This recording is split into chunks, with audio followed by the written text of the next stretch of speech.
We go. That's a green light. That means it's on.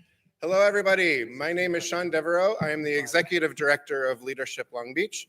I want to cordially invite you to enjoy yourself this evening at our second Candidates Forum that we have hosted so far this election season.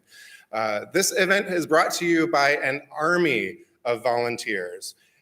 It is unbelievable the amount of work that we can accomplish when we don't try to do everything ourselves. And this is a prime example of exactly that. Leadership Long Beach is powered by volunteers. This event is brought to you by volunteers. Every single person that you will see and engaged with throughout your time with us this evening are volunteers. So please take a moment to thank them and understand that we are that we are a volunteer-led, volunteer-driven organization. So thank you very, very much for coming.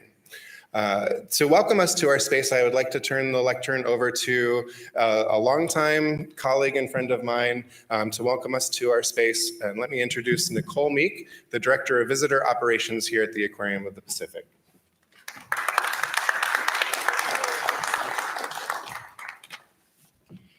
Thank you, Sean. And good evening. As Sean said, I'm Nicole Meek. I'm the Director of Visitor Operations here at the Aquarium of the Pacific. I'd like to begin just by extending a big thank you to Leadership Long Beach for hosting this forum. I am also an alumnus of the leadership program from the Simply Amazing class of 2017. So tonight is a double pleasure to have Leadership Long Beach here in the house. On behalf of all of us here at the Aquarium, it is my pleasure to welcome you, and to those who are watching from a remote location as well. Thank you for spending your evening with us. Thank you for being active and informed about our upcoming elections. Thank you.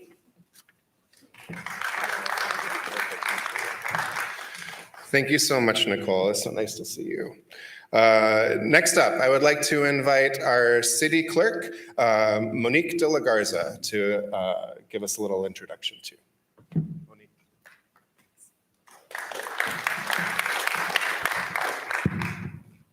So I'd like to start by thanking everybody for coming tonight. I want to talk a little bit about local elections, and since that's why we're all here. So local elections decide a lot of important things in our daily lives, from how our school boards spend their money to how our taxes get spent, parks, and on and on and on.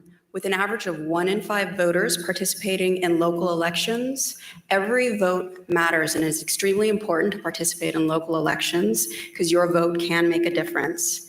And so please remember to vote on November 8th in these important elections. We have the mayor, council districts 3, 5, and 9, Long Beach Unified School District, Area 1, LB Long Beach Community College Districts 3 and 5, members of the State Assembly for 65th District and the 69th District, United States Representative for the 42nd District, and Water Replenishment District Division 3. We'll only be hearing from a few of these offices tonight, but these are all of your local elections that are going to be on the ballot on November 8th.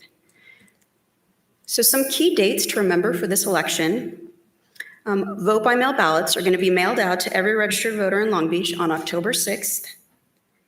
On October 29th, 6 of the 31 vote centers in Long Beach will be open for 11 days, and the remaining 25 vote centers will be open on November 5th for 4 days before the election. And you can choose to vote in person or drop off your vote by mail ballot at any of the 17 drop boxes that are going to be in Long Beach or any of the vote centers in Long Beach. And just as a reminder, you can actually vote at any vote center in LA County or drop off your ballot at any drop box in LA County, which opens up the door and the opportunity for you to vote in so many more ways, so many more dates, so many more times now that we have these 11-day vote centers and 4-day vote centers all over LA County. So I encourage you all to take advantage of this and vote on November 8th. And I will turn it back over to Sean.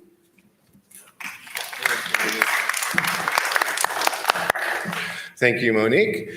Just a gentle reminder for everybody to please silence your phones as we move forward with our presentation. We would like to not have those distractions or interruptions.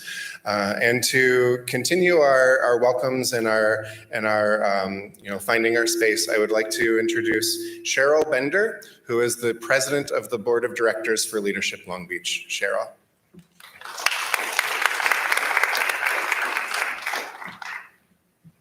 Thank you, Sean. Good evening. I too would like to echo the thanks of everybody who's been up here before me. It definitely does take an army of people to make this happen. And so on behalf of the Board of Leadership Long Beach, I would like to thank you sincerely for joining us this evening, whether you're in person with us or whether you're online tuning in. Either way, we appreciate your being here.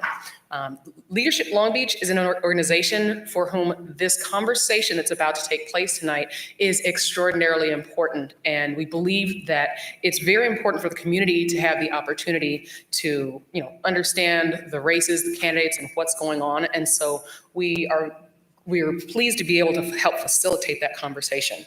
I always like to say, or have said before, before they let me in Leadership Long Beach, I looked at it as an organization that I just absolutely had to be a part of. Because when I look at the distinguished people that are considered Leadership Long Beach alumni, all I know is that I saw people who were doing things. And to me, Leadership Long Beach was, if you're a Hamilton fan, the room where it happens. And that is exactly what we're here for tonight. So that said, we have some very important parties we need to thank. I would like to thank the Aquarium of the Pacific, the City of Long Beach, the City Clerk's Office, LAZ Parking, our partners in this in facilitating the event tonight, the NAACP, the Wrigley Neighborhood Association, and Alpha Kappa Alpha Sorority Theta Alpha Omega Chapter. Okay, and with that, I'm going to stop talking once I introduce our moderators. I'd like to introduce you to Robin Perry and Cheryl Barrett. Thank you. All right, thank you, Cheryl. Thank you, everybody, for being here. We're excited to begin the forum. Before we do, we would ask that you think deeply about your community, our community, your concerns, your thoughts, and passions, and how the people you choose to lead their city and our community will embody the spirit of all that you care about. We have learned through Leadership Long Beach that community engagement is the first step to a better awareness of how to make a difference in the world that we live in. So thank you for being here. Good evening. Let's try that again. Testing, can you hear me? Okay, good evening. I want to start off by, again, as Sean said, thanking the entire Leadership Long Beach, the team, the alums who put this forum together, and really for the cooperation from the Aquarium of Pacific and the Long Beach City Clerk's Office, and particularly with the Aquarium in the Pacific. This is the second time this year that they've hosted. But this is the fourth forum Leadership Long Beach has sponsored, having done our first in 2014. And as I mentioned, the most recent one was earlier this year. How about a quick round of applause for all the folks who had a hand in putting this forum together, especially our volunteers and our adults and youth who you may have seen as you were coming in. Before we start with the first group of candidates, I'd like to take care of just a few housekeeping matters. First, as mentioned earlier, please turn off your cell phone or please place it on vibrate. Secondly, we ask that you hold your applause until the end of each panel session. Thank you for your cooperation in that regard. Tonight, we're very excited because we'll be hearing from candidates running for the California State Assembly, the Long Beach City Council, and the Long Beach Mayor. The forum will follow a format where all candidates will be asked to make a 1-minute opening statement. Once each candidate has completed their opening statement, a moderator will begin with question 1. Each candidate will be asked a series of questions. The questions were determined by Leadership Long Beach alums, local partners, organizations, and stakeholders. We received over 50 suggested questions. Following the question and answer session, each candidate will then provide a closing statement. Remember, this is a forum, not a debate, so no rebuttal statements will be permitted. The California State Assembly is the lower house of the California State Legislature, the upper house being the California State Senate. The Assembly convenes along with the State Senate at the State Capitol in Sacramento. The Assembly consists of 80 members, with each member representing over 494,000 people. And we're excited to get started with District 65 of the California State Assembly. The candidates running for the position are Mike Anthony Gibson and Fataba Iqbal Subar. Unfortunately, we are not able to have Mr. Gibson join us for this evening. So we are pleased to have Ms. Iqbal Subair present with us today. Thank you for being here. And we ask that you will be making a 1-minute opening statement and respond to 3 questions and make 1-minute closing statement. A yellow card will be held up when you have 15 seconds remaining, and a red card when you're out of time. And if you look towards that way, we have CJ Harmatz, who will be guiding us with our timekeeping today, this evening. So let's get started. All right. Ms. Iqbal Subair, your 1-minute opening statement, please. Okay, all right. Thank you, first of all, for having this forum. I love the principles that you stand for: accountability, transparency, connecting with the community. My name is Fatima Iqbal Zubair, running for California State Assembly District 65, and thank you all for being so engaged. My opponent hasn't been at 99% of forums, and I think that shows a lack of responsiveness to the community. He could send a staff member, he has a full staff, but I'm here, I'm happy to be here. I'm a teacher who teaches in Watts, an organizer, an immigrant, and a mother to a son with autism. And I'm really running for the seat to bring accountability and transparency back to Assembly District 65. Our area includes North Long Beach, North Watts, South, all the way to parts of San Pedro, East to Carson, and West to Harbor Gateway. I didn't run because I wanted, to think about my political career. I really ran out of a sense of urgency. I'm running, not taking any corporate money, to really be for the people, stand for fixing our infrastructure, environmental justice, healthcare for all, and investing in our community. Thank you. Thank you very much for your opening statement. Let me turn to our first question.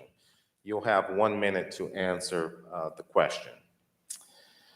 Question 1, at Leadership Long Beach, we believe in a set of principles that are essential to all great leaders. On the table in front of you is a list of those principles that we embrace. It's also on the board behind you. Please select one that resonates with you and tell us why. All right, thank you. The one that I would pick that resonates with me the most is actually compassion.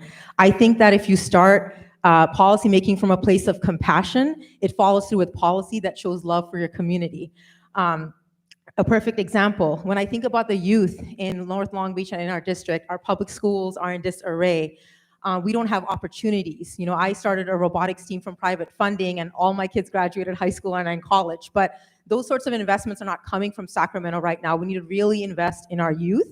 That's one example of compassion. Another example of compassion is when you're asked a question when you're in office, to make sure that you don't sort of be defensive and you actually take accountability. And I've always told people at the doors, I would be honored to be your assembly representative, but if I do the wrong thing, you should vote me out. I think you should be humble enough to be able to say that, and you should be able to stand by your votes and your action. And that's a key difference between me and Mr. Gibson. I do not get defensive. I would be able to stand by every single action I make, and that's because I lead with compassion first. All right. Thank you, Ms. Iqbal Subair. Let's move on to question 2. You'll have 2 minutes to answer this question.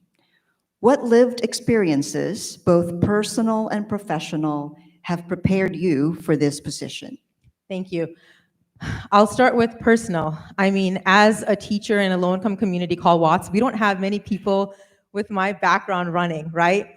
I don't come with a law degree, I don't come with a PhD. But I was science department chair and teacher for several years in Watts. And before that, I served as a tutor in low-income communities, coached cross-country and track and field. And so I think we need more teachers, we need more nurses, we need more working class folks in there who have, have just the raw lived experience, and that's what I offer. I'm also an immigrant. and there's not many immigrants, in the California state legislature. I'm visibly Muslim, as you can tell. Living in a world post 9/11 when my community was othered and under surveillance, I've had to learn to be tough and stand up for marginalized communities like mine. Something else is, those of you that have kids with special needs, right? You know that our system isn't made to deal with those on the margins. And I had to advocate like hell, excuse my language, for my son to get the services he needed. And it shouldn't be that hard. What if a family member, a mother or father doesn't speak English? What if you're working 80 hours a week and you cannot advocate for your child? So that's my personal experience. My professional experience is that I am a current executive board member of the California Democratic Party. I'm the SoCal Vice Chair of the Progressive Caucus. In that capacity, I push for bills and try to work with Assemblymember Gibson, our sitting representative, to pass bills like single-payer healthcare, social housing, environmental justice, in good conscience, because that's what I can do right now while I'm on the outside. Part of the reason, though, I am running is that there's so much power in the legislature, and that's where important decisions are made. And so when I see that voices are not heard like mine and other constituents and delegates to vote for things that would change our community, that's what led me to run. Thank you very much. Let's move on to question number 3, and you'll actually have a little bit more time. You'll have 2 minutes to answer. Probably had more question time the number last 3. question then, right? You had a little Oh, more time last okay. question. I need to keep my eye over there. And it's All right. kind of a open-ended question. Why should someone vote for you to serve in the California Assembly? Yeah, it's a simple one for me. I think you should vote for me because I'm compassionate. Something I'll bring up, and this was highlighted in Long Beach News, is my opponent said on the record to a reporter, she's not from this country, implying I shouldn't represent this district. That sort of xenophobia should not exist in an elected official, right? We should have a government that works for everyone. For me, with my lived experience, I've lived in many places. I have many different identities, right? Obviously, I'm a Muslim woman, I'm an immigrant. I've lived in Canada, I've lived on the East Coast, lived in the Middle East, I'm of Sri Lankan heritage, and I have a son that I adopted from Morocco with autism. So my whole life has been making sure we leave nobody out and we count everyone in. And that's why I believe that's what you'll get with my leadership. Even if you're a different party than me, even if you think differently than me, I will promise to listen to you. And that's because of the way I would lead, and also because I am not sold out to the industries, to the corporate entities. I'm the only candidate not sold out and taking oil money, taking police or developer money. And the reason I do that is I want to be accountable to you. The part of our district that's North Long Beach, if you live there, you know that North Long Beach is not in the same condition as the rest of Long Beach, those of you that live there.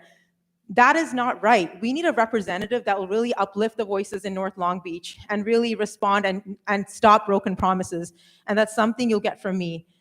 The other reason is I will always show up for you, just like I showed up today. And I was asking before I came on here if the audience can ask questions. So I'm going to stay here after. I want to always be responsive and answer questions. I'm not going to run away or not show up. I want to be accountable to you. And when I win and I vote and I take leadership on policy, I want you to question me on that policy, right? The other thing I want to do is I want to have really accessible constituent services in North Long Beach, whether it's in the form of mobile offices. That's what I want to do, like in-person offices all over the district. That's missing right now, where you can't walk into an assembly office and get a need met, like basic things like potholes even, or like, yeah. Okay, thank you. Thank you so much for the responses. We're going to move to your closing statement now, and you have 1 minute. Okay. Thank you so much for those great questions. And like I mentioned to the audience and everyone, I will be here. I'm excited to hear from the other candidates, and I will be here after as well to answer any questions. I have my personal number on my flyer, so wherever my staff members will get you a flyer so you can reach out to me and ask me any questions. Yeah, just in summary, I think the questions were so great, so I was able to say a lot about who I am. Look, part of the reason I am running, just to keep it simple, is that we haven't had accountable leadership. Assemblymember Gibson has an F on his environmental justice score. He's voted against renters. He doesn't support social housing. He's voted, for example, against COVID-19 protections, against healthcare hazard pay. I will always be on the right side, and it is easy, should be easy for you to believe that, only because I have no other conflict of interest when I go up there. My only interest is representing you and creating a community that I can be proud to raise my son in as well. Thank you.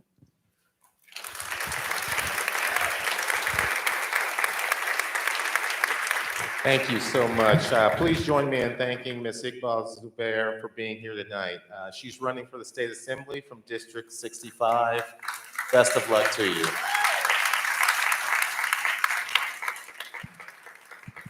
Okay, and now we are going to invite our candidates for State Assembly District 69 to the stage, please.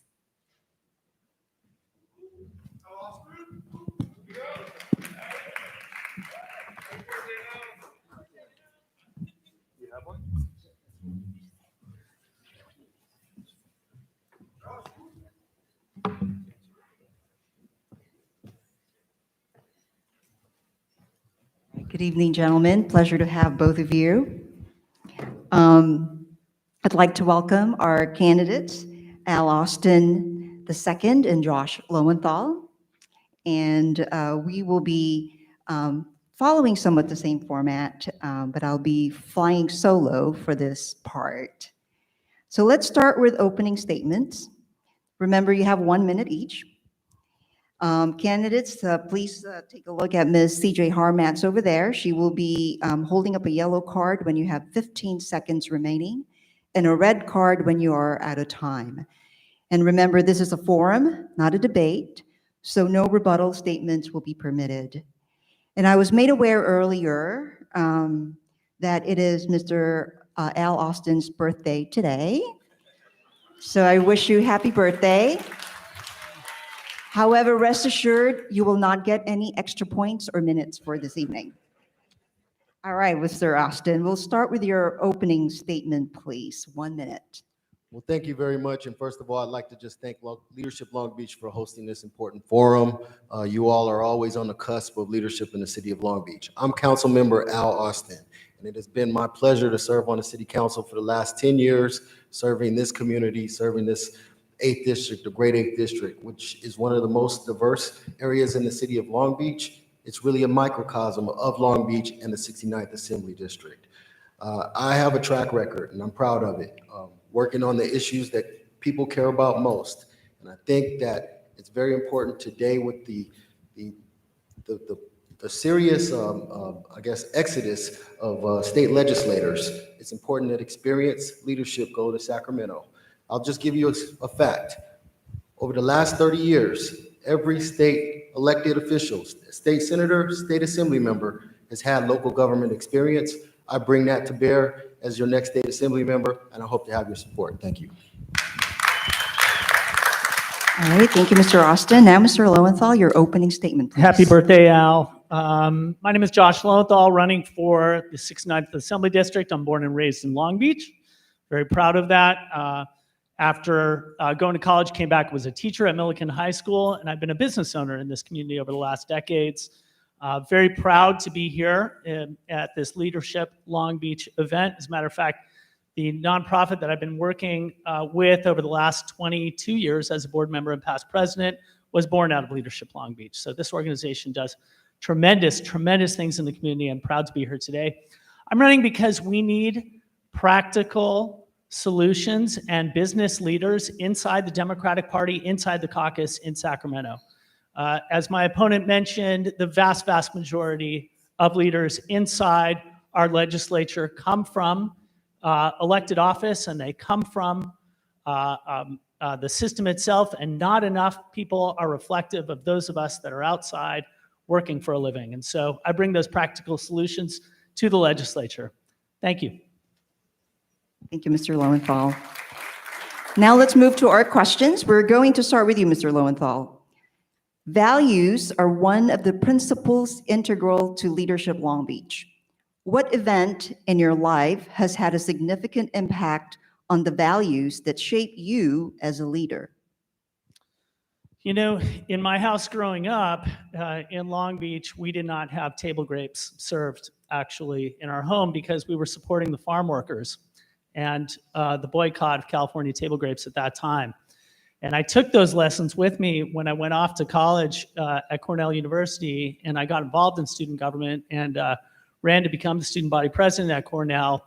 And we implemented a boycott of California table grapes university-wide.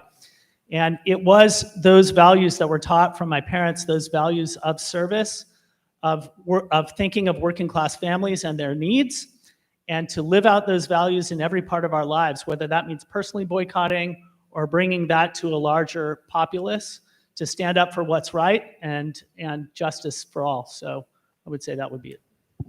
Thank you. Mr. Austin, I'll repeat the question for you. Values are one of the principles integral to Leadership Long Beach. What event in your life has had a significant impact on the values that shape you as a leader? Thank you for the question. So as a young child, I guess, I witnessed quite a bit growing up in Detroit. My parents, my dad, my entire family, all of my neighbors were auto workers. And so when the auto industry started to decline, I saw the impact of good middle-class jobs and the loss of good middle-class jobs and the impact on a city and on a community and on a neighborhood. My father was fortunate enough to get hired by a headhunter to come here to Long Beach for a better way of life. And a few years out of high school, I joined the workforce here as an aerospace worker. And just a few years later, maybe 10 years later, 5-10 years later, I started to see a deja vu, mass layoffs. And it really shaped my internal fire to be an advocate and a champion for middle-class jobs in our city and throughout our state. Thanks. Thank you both for your responses. We're going to go to our second question. We'll start with Mr. Austin this time, and you have 2 minutes to respond to this question. What lived experiences, both personal and professional, have prepared you for this position? So I'll follow up on the last question. And so the passion that I developed as a young kid developed me into a leader, a young leader as an aerospace worker. I got elected to my first office at 22 years old as a union leader because people had, I guess, faith and belief in me as a young leader. They saw that I was going to be a voice for other people, an effective advocate, a representative. And so when I talk about having experience, it's not just as a local government experience, but it's also as a worker advocate, workforce advocate for most of my adult life. I have transitioned from aerospace to work as a staffer for a state senator for 4 years in Los Angeles, Senator Kevin Murray, where I gained a vast amount of experience understanding the legislative process, the budget process, engagement with community.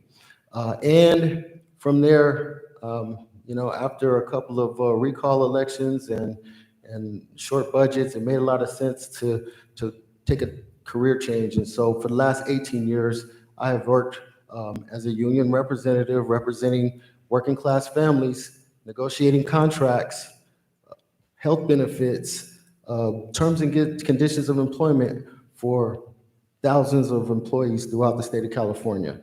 And so my values, my commitment are to working families throughout this community, but throughout the state of California.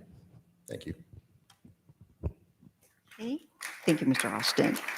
Okay, Mr. Lowenthal, I'll repeat the question for you, and you also have 2 minutes.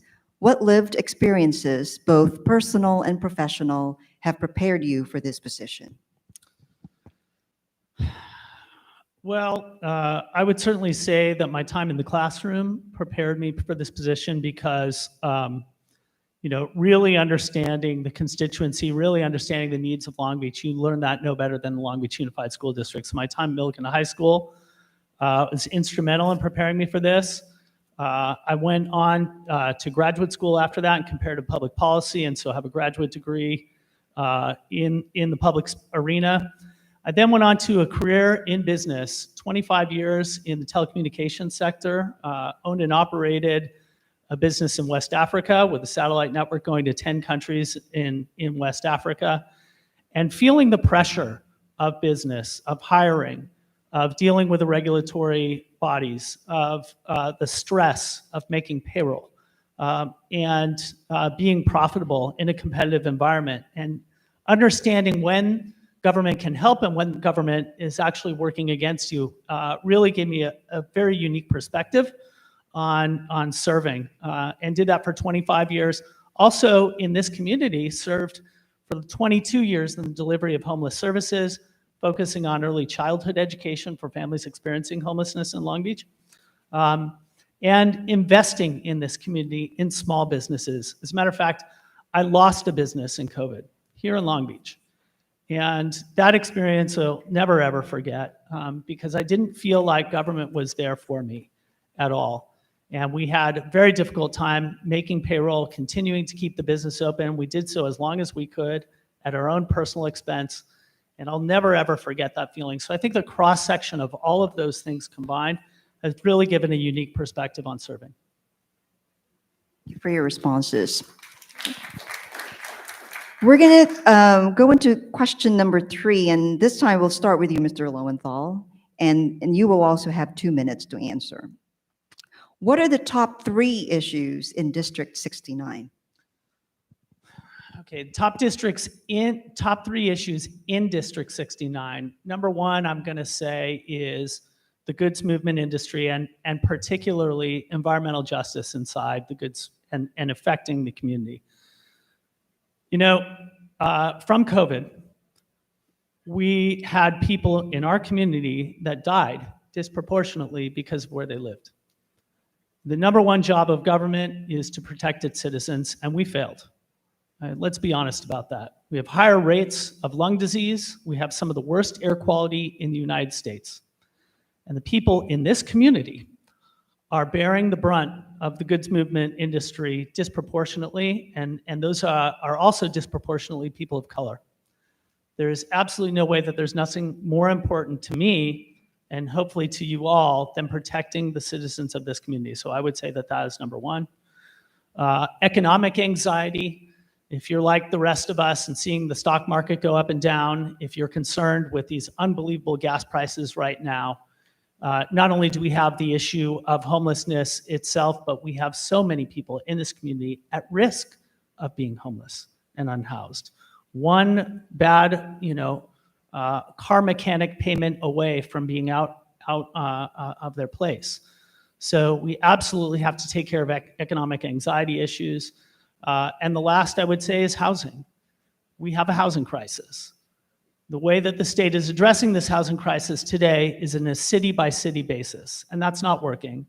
It needs to be done on a regional basis so that communities that are right next to us, like Seal Beach or Rossmore or Los Alamitos and so forth, have to do their fair share, and we don't bear the brunt of all of those things. So I think that those are the 3 things that would be most important in the 69th. Thank you, Mr. Lowenthal. And you're up, Mr. Austin. I'm going to repeat the question, and you have 2 minutes. What are the top 3 issues in District 69? Thank you. And so I do my best as an elected leader not to get in front of my constituents. And so when I talk to voters on a daily basis, they're telling me that their top 3 issues that they'd like to see addressed in Sacramento is number 1, homelessness. We do have a homeless crisis, and it's a complicated issue on many levels. We're throwing millions and millions of dollars, hundreds of millions of dollars into this issue, and unfortunately, it doesn't feel like we're winning the war on homelessness today. And so that's something that we need to focus a lot more on. But it's a complicated issue that intersects with mental health, with drug abuse. And I think this policy or strategy of realignment that we have engaged in as a state for the last 30 plus years has not worked for us. We need to reevaluate that as a state, and we need to look at many of the surplus properties that we have to help get people healthy again. The other issue, obviously, is housing affordability, and we need to build more housing. And I agree that this is a regional approach and solution. We do have RHNA numbers. Every city in the state has RHNA numbers that's applied by a regional body, governing body, and every city has goals to achieve housing. Not every city is doing that. Long Beach is committed to doing it. The next city over may not be as committed. As a legislature, we need to make sure that we are providing carrots for those cities that are building houses and also, providing maybe some incentives for those who are not complying.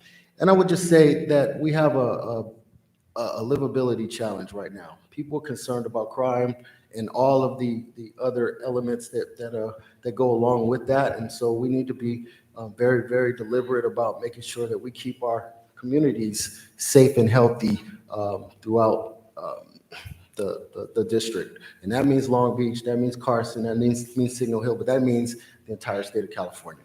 Thank you. All right, thank you both.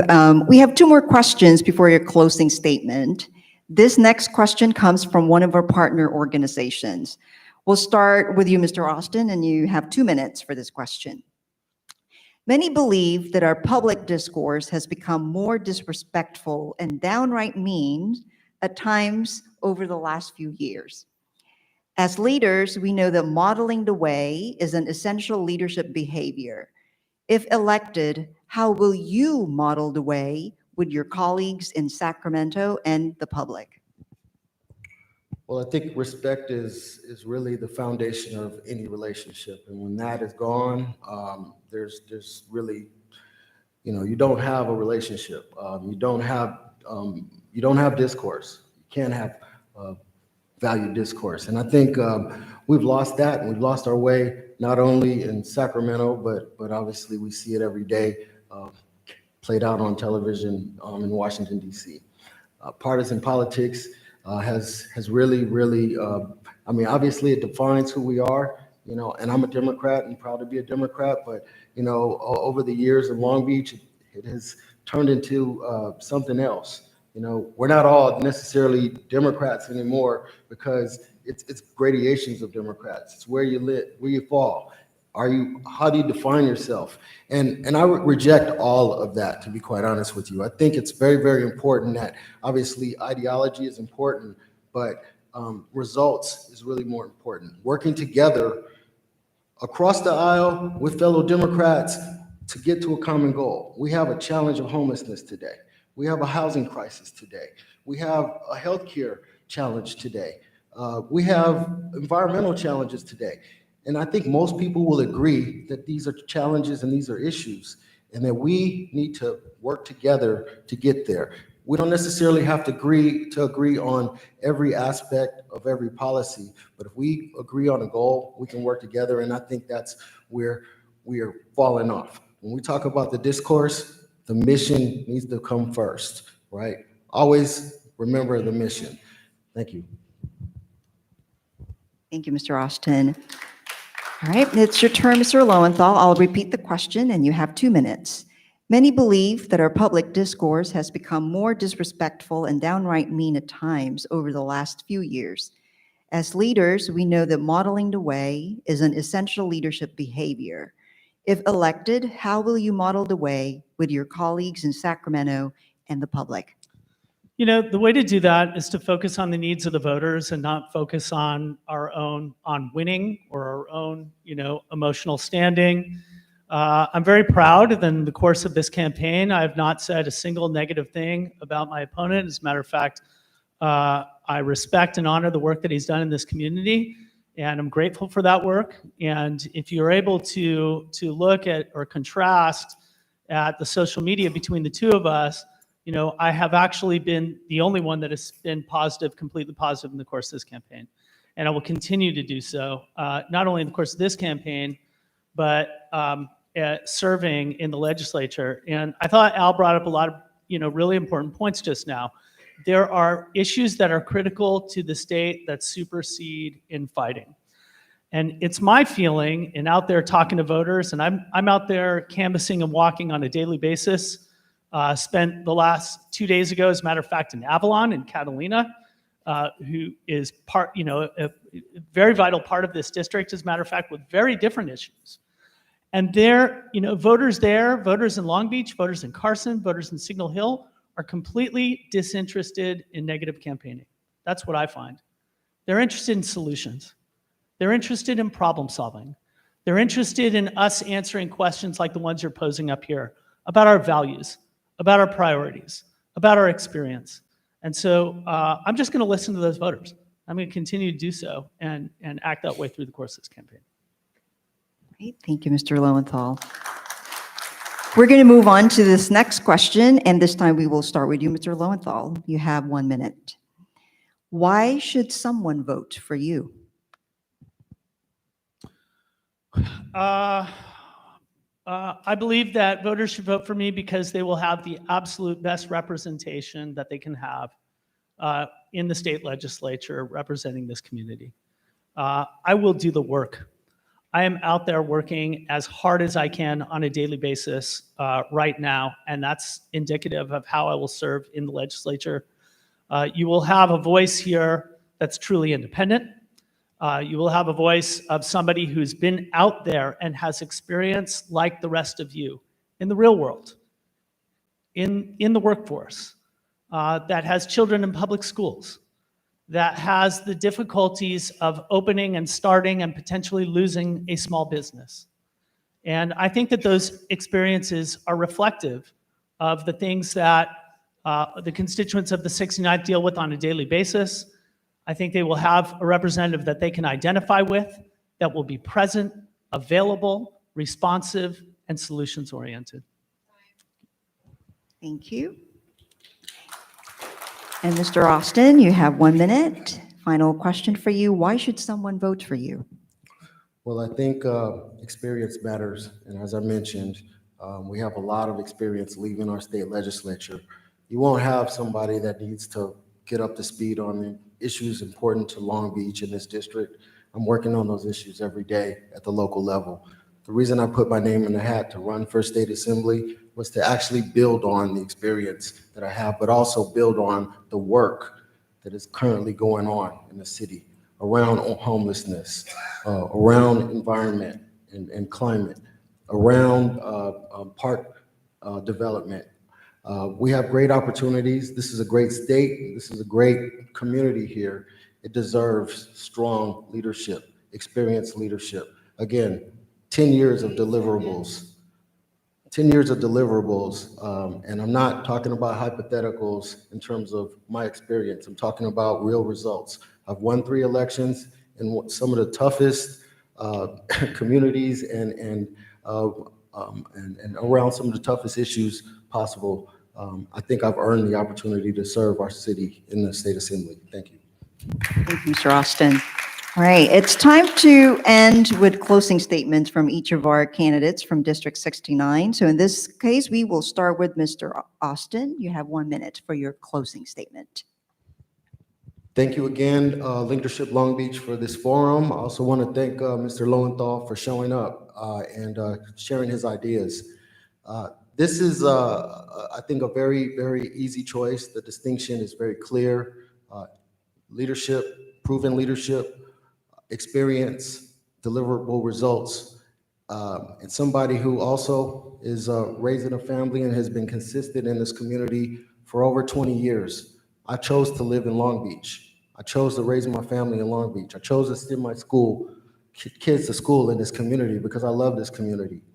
My wife is a graduate of Leadership Long Beach, and I've sent at least 3 or 4 staffers through the program as well. I believe in Leadership Long Beach and what you're doing, but also I'd like to just say that it's an honor and has been an honor to serve the city during an amazing period. During the last 10 years, we have had great growth and a lot of positivity. I'd like to continue that in Sacramento. Thank you. Thank you, Mr. Austin. Mr. Lowenthal, it's your turn. Let's hear your 1 minute closing statement. Yeah, I also want to thank Leadership Long Beach for the opportunity. I want to congratulate Councilmember Austin. Congratulations, Al, on your campaign, and happy birthday again. You know, I am being framed somewhat as being having entitlement and running in this race, when in fact, coming from a family of service that has served this community for so long and is recognizable, is making me work harder and harder. And that is going to be the case when serving in the legislature in the years ahead. We need solutions in this community and the state of California. This is the fifth largest economy in the world. We have a budget of over $400 billion, and we need real problem solving to make sure that California gets its edge back. Very proud in this race to have received the endorsements of the Press Telegram, the LA Times, Democratic Party, teachers, firefighters, nurses, and locally elected officials. I hope that I can earn your support as well. Thank you again for the opportunity. Thank you, Mr. Lowenthal. Please join me in thanking our candidates for the State Assembly District 69, and good luck, candidates.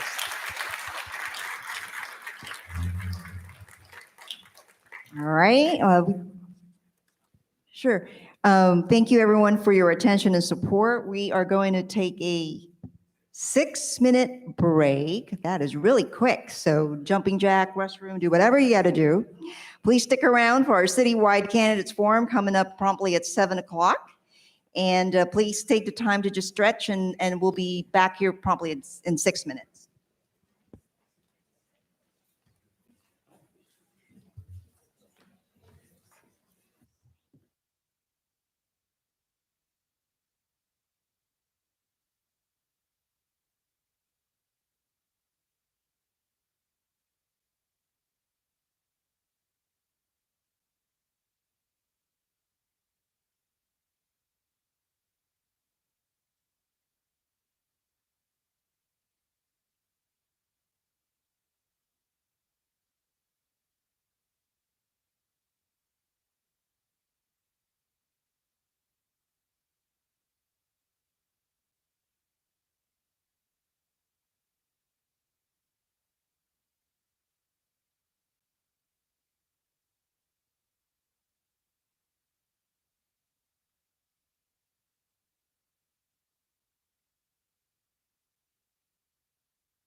The city council forum will begin again in 5 minutes. 5 minutes for the city council forum.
Hello, welcome back to our second segment of our Candidates Forum presented by Leadership Long Beach.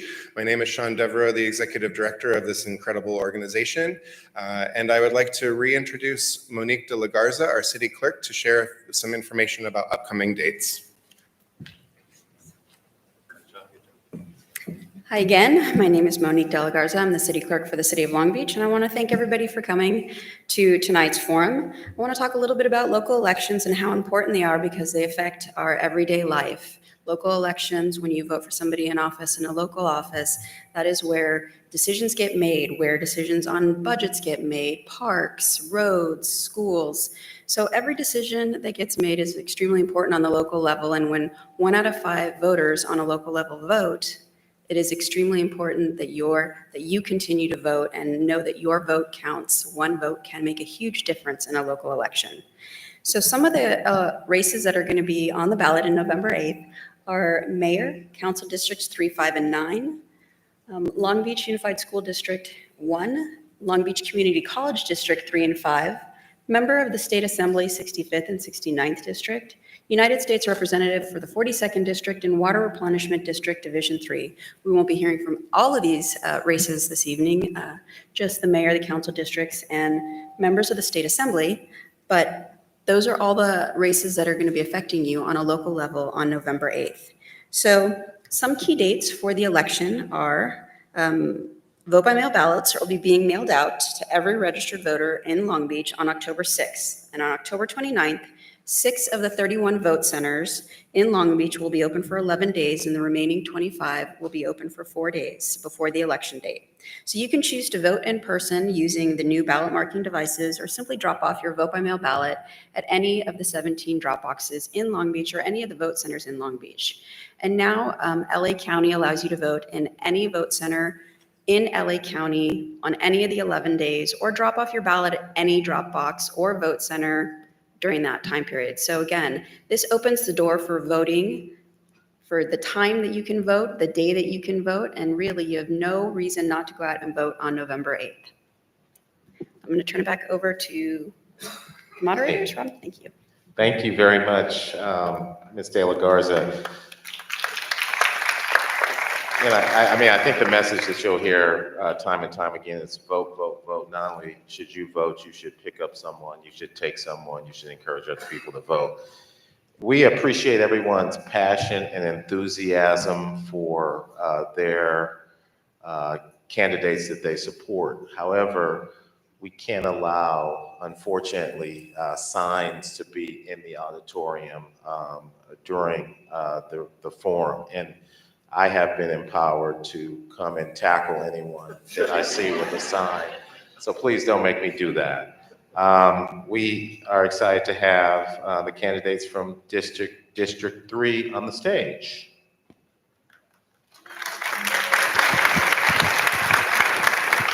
All right, thank you both for being here. I'm going to review the format briefly. Each candidate will be afforded 1 minute opening statements. We'll then ask 5 questions to each candidate. Each candidate will have 1 minute to answer each question. Each candidate will then have an opportunity to make a 1 minute closing statement. And as a reminder, this is a forum, not a debate, so no rebuttal statements will be permitted. Let's get started. Please welcome our candidates for City Council, District 3, Christina Duggan and Kaylee Caruso. Welcome.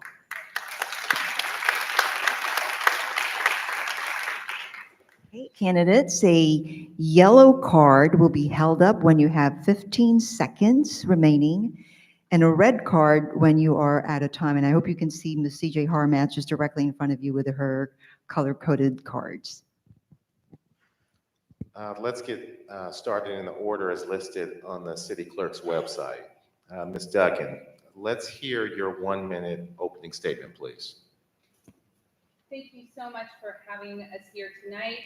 I'm Christina Duggan. I've been an active,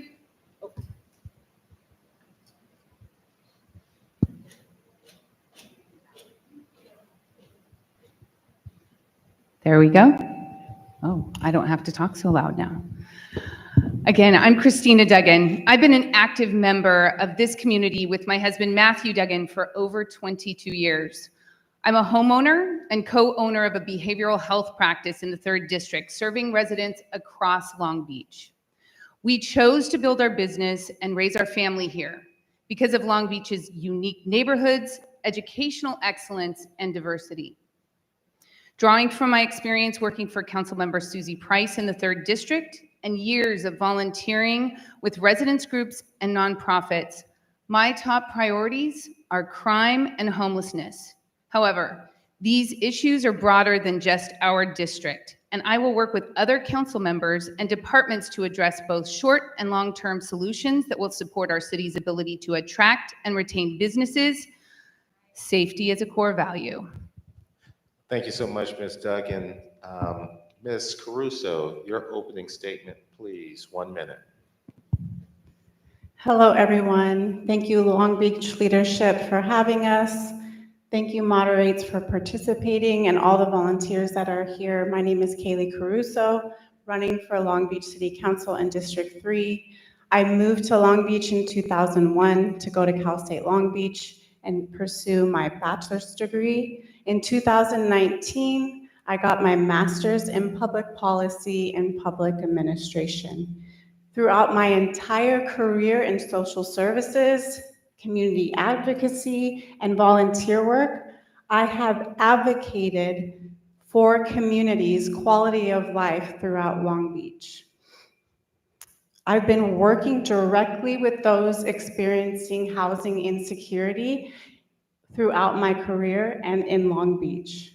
There is over 60% of us who are renters in Long Beach. We need someone who will not only represent. Thank you. Thank you, Ms. Caruso.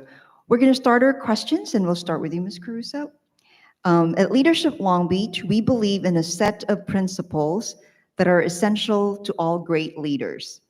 On the screen behind you, you will see a list of those principles that we embrace. Please select one that resonates with you and tell us why.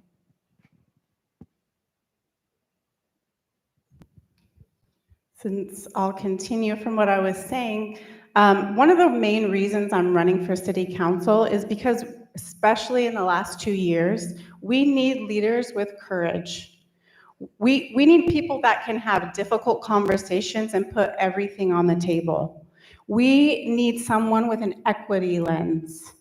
And we need someone with relevant experience to the challenges that we're facing in our community right now. When I'm on the doors with voters, the #1 concern is homelessness. I'm the only candidate running who has experience working with those who are experiencing homelessness. We need someone in city council that has that perspective, that lens, and that experience.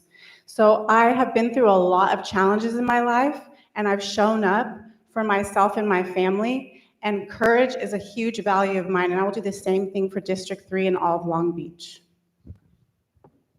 Thank you, Ms. Caruso. And Ms. Duggan, I will repeat the question for you.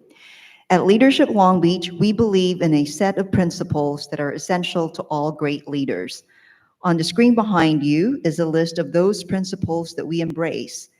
Please select one that resonates with you and tell us why. All of these principles are important to leadership. But in my case, I believe that accountability is what resonates with me. One of the most important jobs of an elected official is to be accountable to constituents. I will listen to residents, businesses, and stakeholders and ensure that there are opportunities for input. And when we develop different plans for the 3rd District, we need those opportunities for input. I want to follow with a measurable plan of action, convey it back to the community, and implement it. That is what accountability is for both the council person and the resident involved in the project. And it actually brings in accountability for those who don't even participate because they're not participating, so it's hard to accept post information from them. A big part of building trust with the community and follow through is answering to residents, and that's accountability.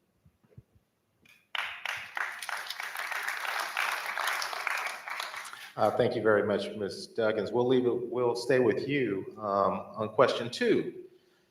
How would people who have worked with you describe your leadership style?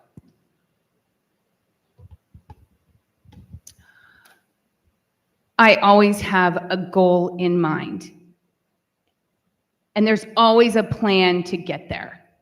It's important to know what you want to accomplish, look at the picture, what's been done. So having that goal makes me drive to put things together that will go step by step to achieve the plan. But I'm also a listener. I want to hear what other people have done, what their input is, bring people together. So my leadership style is to listen and to lead, because I'm going to do it by example, hands-on, and I'm going to listen. So that's pretty much my leadership style. Thank you so much, Ms. Duggan. Ms. Caruso, same question. How would people who have worked with you describe your leadership style? Yes, my leadership style consists of relationship-based. I'm an independent thinker. I value transparency and accountability. I love to work with everyone, with all of our stakeholders. I appreciate when people disagree with me, then we can really find the root cause and problem solve that way. What else? I also definitely want to work with everyone. And I know that me being able to build relationships now with folks in the community at the doors, with other stakeholders, with business owners, that's gonna allow us to really get to the root cause right from square one, whether it's short-term solutions or long-term solutions in terms of policy. And I'm really passionate about policy, so want to work with everyone. I would appreciate if people don't agree with me. That way we can really work together. Thank you. Thank you, Ms. Caruso. We'll start the next question with you, Ms. Caruso. The city of Long Beach is investing heavily in aquatic facilities in the 3rd District in advance of the 2028 Olympics.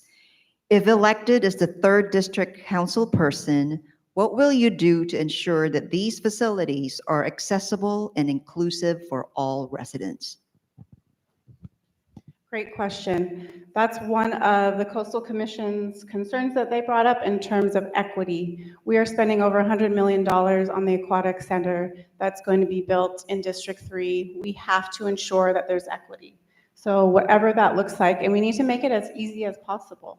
So we need to make sure that other districts know about it, how to do it, what's the best time of day to get there. I really want, if this continues to be built this way, I know if we started 3 years ago, it probably wouldn't cost us so much money. But if we continue with the aquatic center, it's very valuable in District 3, and we need to ensure that other districts have access to that. So it's working with the other city council members, ensuring that they also are able to communicate with their constituents what that looks like. We definitely want everyone to have access, and I will ensure that that happens. Thank you, Ms. Caruso. Ms. Duggan, I'll repeat the question for you. The city of Long Beach is investing heavily in aquatic facilities in the 3rd District in advance of the 2028 Olympics. If elected as the 3rd District council person, what will you do to ensure that these facilities are accessible and inclusive for all residents? Thank you. As an aquatics fan, as a rower, being in the water, these are very important as we welcome the Olympics. The Aquatic Center, first of all, that center is been planned for accessibility and diverse programs from across the city. There's going to be programming that's going to bring other districts available to come to the most unique kind of pool there is, one on the beach. So the pool is set up for that, for accessibility and diversity. Several years ago, in partnership with Councilwoman Price, we put together a Row the Stadium program.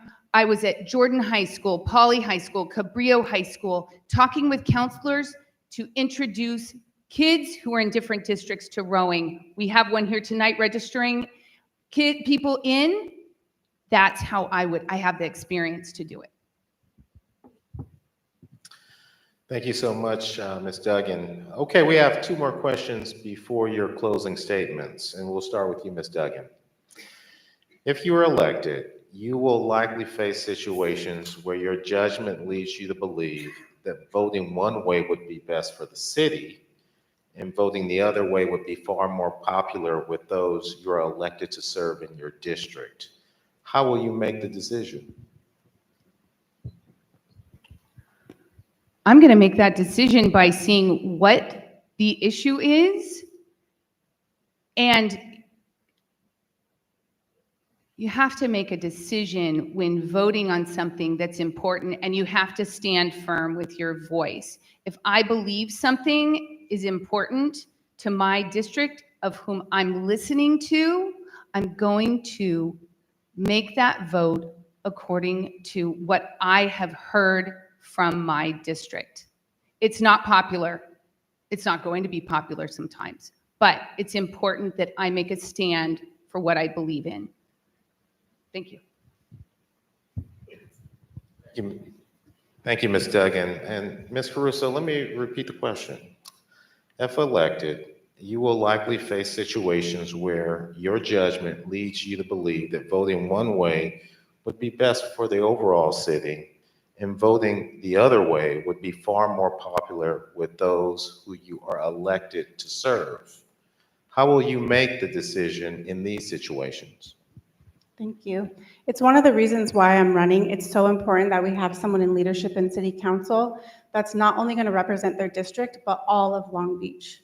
So if there is a popular decision in terms of what is best for the city, I'm going to have to evaluate that. I'm going to have to look at what that looks like. I'm going to have conversations with other city council members. And what's most important when I'm at the doors with folks is just being transparent, having open conversation. I'm going to always tell someone and be clear about why I'm choosing one way or the other. So I'm going to make sure I do that well and ensure those relationships are intact so we have open, honest, and communication. Because I'm also going to let my constituents know if it's best for the city, why it is, and how it will benefit us as well. Thank you. Thank you, Ms. Caruso. We're going to start the next question with you. And this final question is, major concerns have arisen regarding the Queen Mary and its future. What do you think should be done with the ship, and how would you fund it? We were just talking about the Queen Mary today. It's a hot topic. I think there's a lot of different opinions about what we should do with the Queen Mary. Personally, I am very fiscally responsible, and I want to maintain that even with the Queen Mary. And I think we can hold space for a lot of different things at once, right? The Queen Mary is symbolic, iconic in Long Beach. So all of these things exist. So how do we ask the residents and the constituents of Long Beach what they want? I think we can send out another survey. I would love to hear what they think, and I would love to make a decision based off that. I don't think we need to spend any more taxpayer dollars on the Queen Mary, so we're going to need to get private funding or donations. Thank you, Ms. Caruso. Ms. Duggan, I'll repeat the question for you. Major concerns have arisen regarding the Queen Mary and its future. What do you think should be done with the ship, and how would you fund it? The Queen Mary presents a huge asset to the city because it's iconic. Some people love it, some people do not. The Queen Mary has close to 60 years history. And frankly, it hasn't been a moneymaker for the city. But this is something, to refer back to my last question, which when it comes to my district, I'm working towards my district, but this is a city-wide issue. This is our Queen Mary. We need to look at surveying. We need to make this a priority is what it is. City council needs to make it a priority, and we need to look at spending hundreds of millions of dollars to fix it and potentially make money with it, or find a way to make it an iconic representation. There are so many options. I'm going to listen to the people of all 9 districts. Thank you. Thanks so much, Ms. Duggan. Let's wrap up. Ms. Duggan, your 1-minute closing statement, please. Thank you. Thank you. Thank you.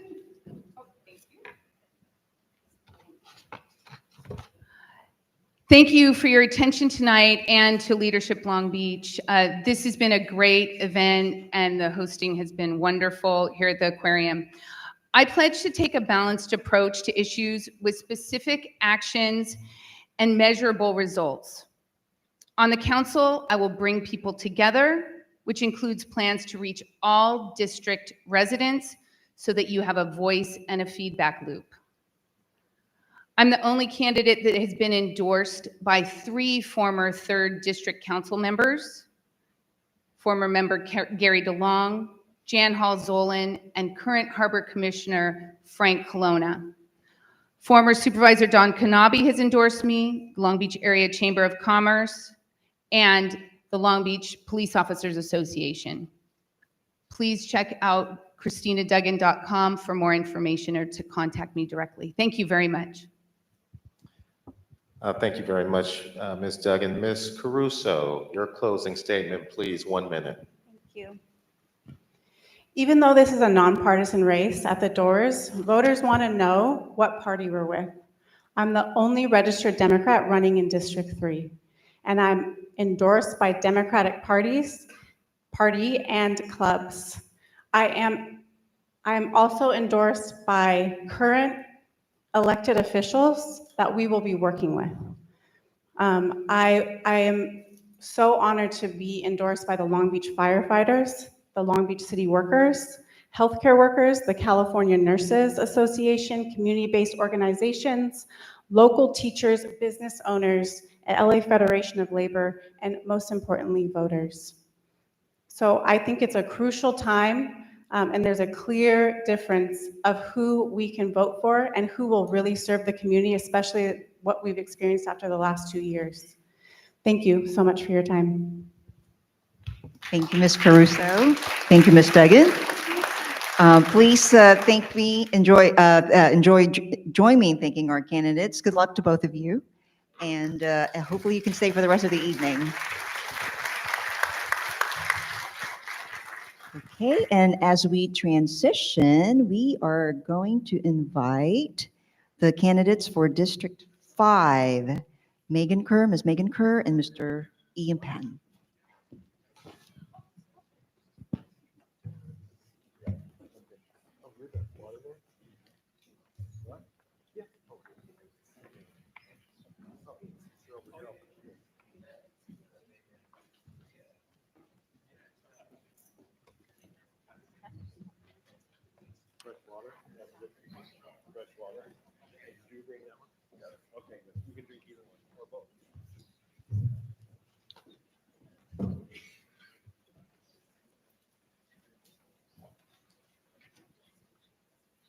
Okay, let's review the format briefly. Each candidate will be afforded a 1-minute opening statement. We'll then ask 5 questions to each candidate. Each candidate will have 1 minute to answer each question. Each candidate will then have an opportunity to make a 1-minute closing statement. Remember, this is a forum, not a debate, so no rebuttal statements will be permitted. Candidates, a yellow card will be held up when you have 15 seconds remaining and a red card when you're out of time. CJ is our official timekeeper, and she holds the cards very high, and she will sometimes say something as she's going over. We'll start in the order listed on the city clerk's website, and we'll begin with Ms. Kerr's 1-minute opening statement.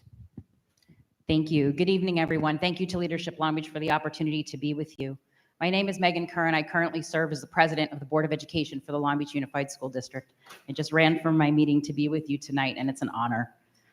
I'm a proud 5th District resident. I was born and raised in Bixby Knolls. I've raised my children there. They've gone to public schools there, and I really began my service to the community there, working with the unhoused population as a teenager from St. Barnabas Church, where I attended, and serving meals in downtown Long Beach for 8 years. I received a youth service award from Mayor Ernie Kell when I was 20.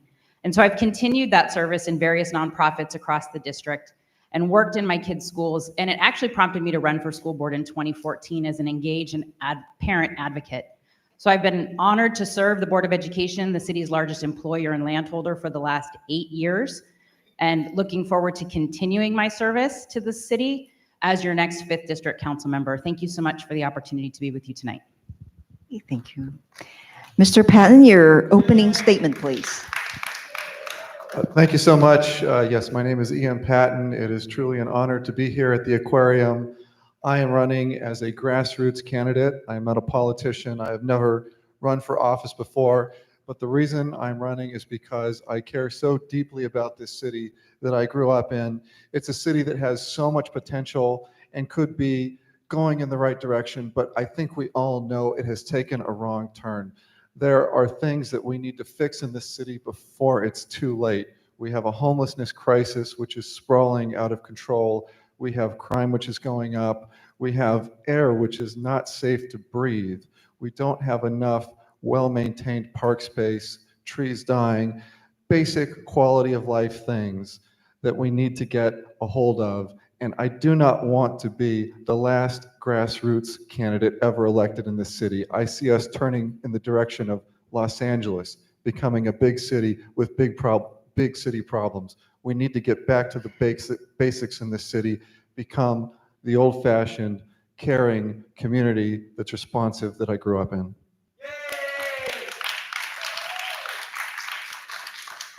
Thank you very much, Mr.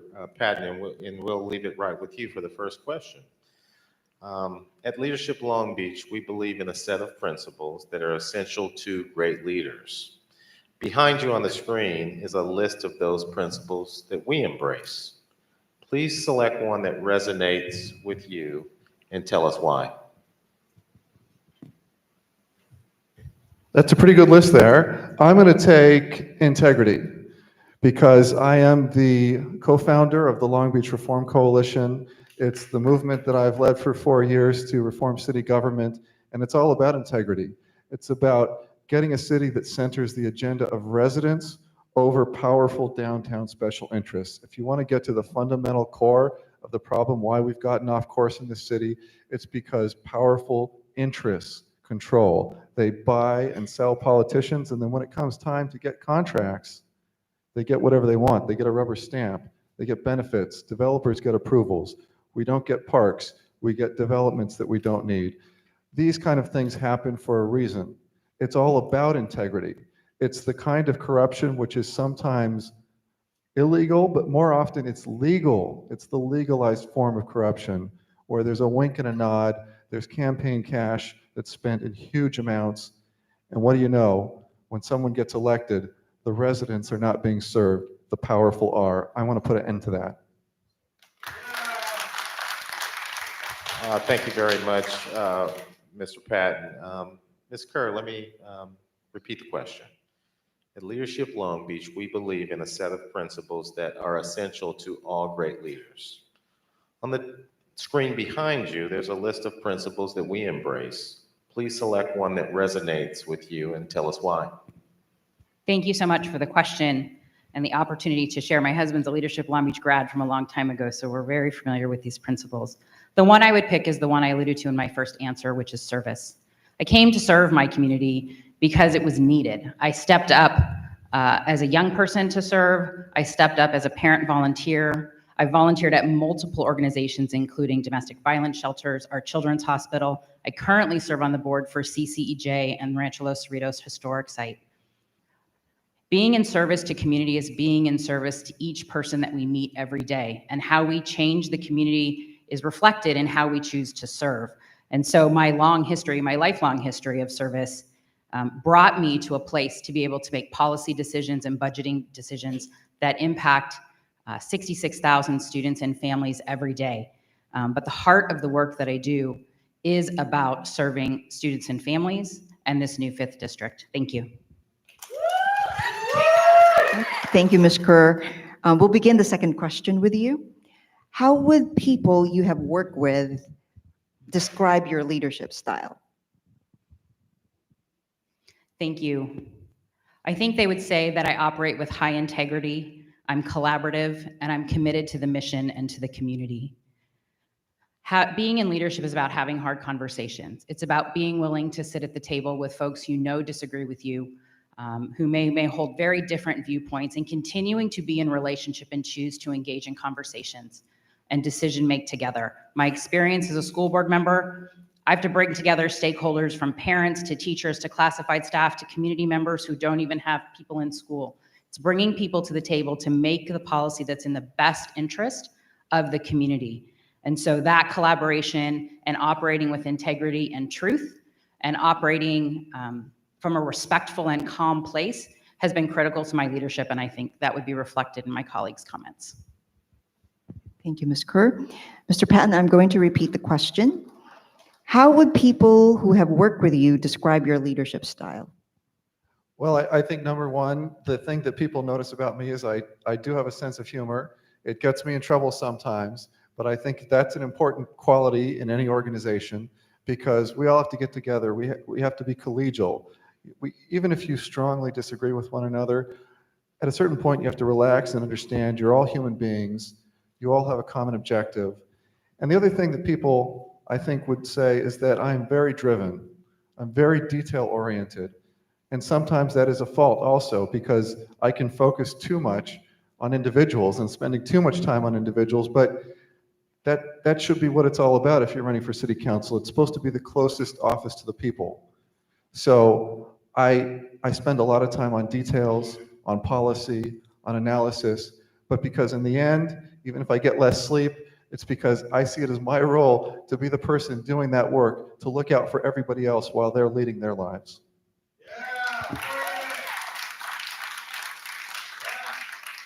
And thank you, Mr. Patton. And just as a reminder, we certainly appreciate everyone's passion for respective candidates.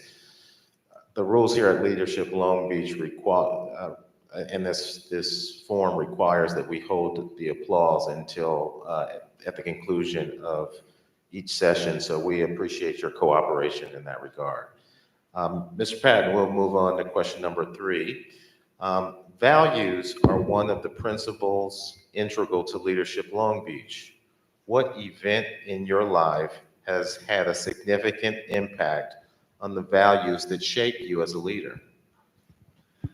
Well, there are so many things you could say in a lifetime in that regard, but if I had to just pick out one thing, I guess I would have to say it's my trip to Poland when I went to Auschwitz, which was the concentration camp that my grandmother actually survived, but most of my extended family on my mother's side did not survive. I have always cared about history. I studied history in college, and I understand profoundly that if we make the wrong choices in politics, day-to-day politics, that for some people they take for granted, it can lead you down the wrong path. And everything you've taken for granted up to that point can be lost if you don't remain vigilant about the foundations of democracy and the responsiveness of government. You're going to lose it because there are always going to be people who are willing to exploit the system for their own personal benefit. So that's what I would say. Thank you so much, Mr. Patton. Ms. Kerr, let me just repeat the question. Values are one of the principles integral to Leadership Long Beach. What event in your life has had a significant impact on the values that shape you as a leader? Thank you. It's a great question. My dad had a heart attack at 61, which resulted in a brain injury, and my Nana lived with him. So when I had children who were 5, 7, and 9 years old, we made the hard decision to sell our house and buy a bigger house and move my father and my Nana into our house with us. So we lived in a 4-generational household. And so in addition to the work I had done with young children, I had a firsthand look at the needs of not only our elderly population, but also our disabled population, and the ways in which our city and our policies support or not those various populations. So spending that many years caring for young ones and older ones and disabled ones taught me to value all of life experience and to look at the way that we make policy in a city council chamber or a school board chamber and realize that as it applies on the ground, sometimes it lands very differently with those who are most vulnerable. and that we have to take all of those things into consideration as we make policy. Thank you, Ms. Kerr. We have 2 more questions before your closing statement, and we're going to start this next question with you, Ms. Kerr. What are your thoughts about accessory dwelling units, ADUs for short, particularly in areas like California Heights? So the new 5th district has many similarities. And one thing that the 5th district has, including in Cal Heights, are multifamily units on single-family lots. If you walk the streets of Brighton and Gundry, you will see duplexes and triplexes. So there is a history in parts of our city of having accessory dwelling units. As someone who was in a 4-generation household, for some people, the best option in caring for older folks in their family is an ADU. And having the option for that to be regulated by our city and having the option for them to build that as a way to have, in my grandmother's case, couldn't afford to live anywhere else except with us. So it becomes a vehicle for families and property owners to make sure that there may be students or older folks in their family have an opportunity to have affordable housing in this city. So obviously we have historical districts that have special rules, but understanding we have big housing needs in the city, and that's one way that property owners and families can make a decision that's in the best interest for them. Thank you, Ms. Kerr. Mr. Patton, I'm going to repeat the question. What are your thoughts about accessory dwelling units, or ADUs for short, particularly in areas like California Heights? Well, I grew up in Cal Heights on Lime Avenue, and I can tell you that it is a single-family neighborhood by and large. There are duplexes and triplexes for sure, but what really concerns me is the new laws that are coming out of Sacramento that intermingle or sort of entangle with other laws for ADUs. So I think most people favor the concept that if you want to have an ADU in your backyard, one ADU, that's a perfectly acceptable use of your property. However, when one ADU becomes 8 units on a lot, that to me is the picture of developer exploitation of existing land use and zoning. So we had a law passed in Sacramento called SB 9 that allows a lot to be split in 2 and to have 2 duplexes put in. Combine it with the ADU law, you get to 6. Combine it with the junior ADU law, you get to 8 units. That's exploitation of single-family zoning. Thank you so much, Mr. Patton. It's time for our final question before your 1-minute closing statement. Mr. Patton, we'll start with you. Access to green space has been a historic disparity between the east and west sides of Long Beach. As a council member whose district spans across the city, what would you do to address this disparity? Well, it's an easy question for me because I've been actively addressing it. I've been a board member of the River Park Coalition, which was founded at the beginning of last year. It's been a central mission of my life, certainly up to the point when I started running for city council, which is pretty all-consuming.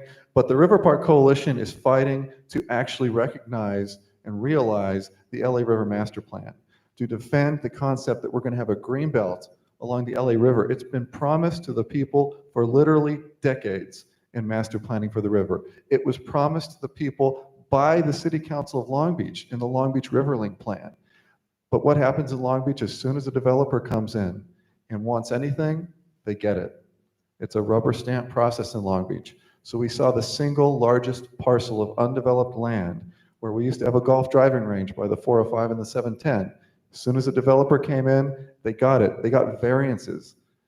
We can't have that in this city. They have 17 acres of park space on the east side for every 1 acre on the west. We need to maintain and increase on the west.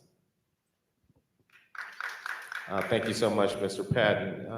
Ms. Kerr, you're next. Let me repeat the question. Access to green space has been a historic disparity between the east and west sides of Long Beach. As a council person whose district spans across the city, what would you do to address this disparity? Thank you for the question. Some of my earliest work when I was volunteering in schools was around the environmental and sustainability policies, working to have Longfellow and Hughes earn National Green Ribbons Award for their sustainability. So this is something that I've been working on for a long time. I think the crux of this question is the 5th District is blessed to have a great deal of park space in comparison to some of our other districts. So making sure that park space stays well maintained and safe is critical in the 5th District. But this is where collaboration with other districts is going to come into play. While this issue may not impact the 5th District as much as it does, say, the 8th or the 9th or the 1st, it's working collaboratively with those, in collaboration with those council members to help to make sure that their green space initiatives pass. This is why having relationships with folks on council, being able to work collaboratively is important, and where it isn't always just about the specific district you represent, but uplifting policies that benefit other districts that you know are in need. Thank you, Ms. Kerr. We're going to end now with the 1-minute closing statement, and we're going to start with you, Ms. Kerr.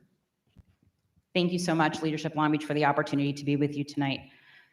I'm so proud of my record of service to this city. I'm proud to have built a broad coalition of support from public safety to business to labor partners to parents and school board members.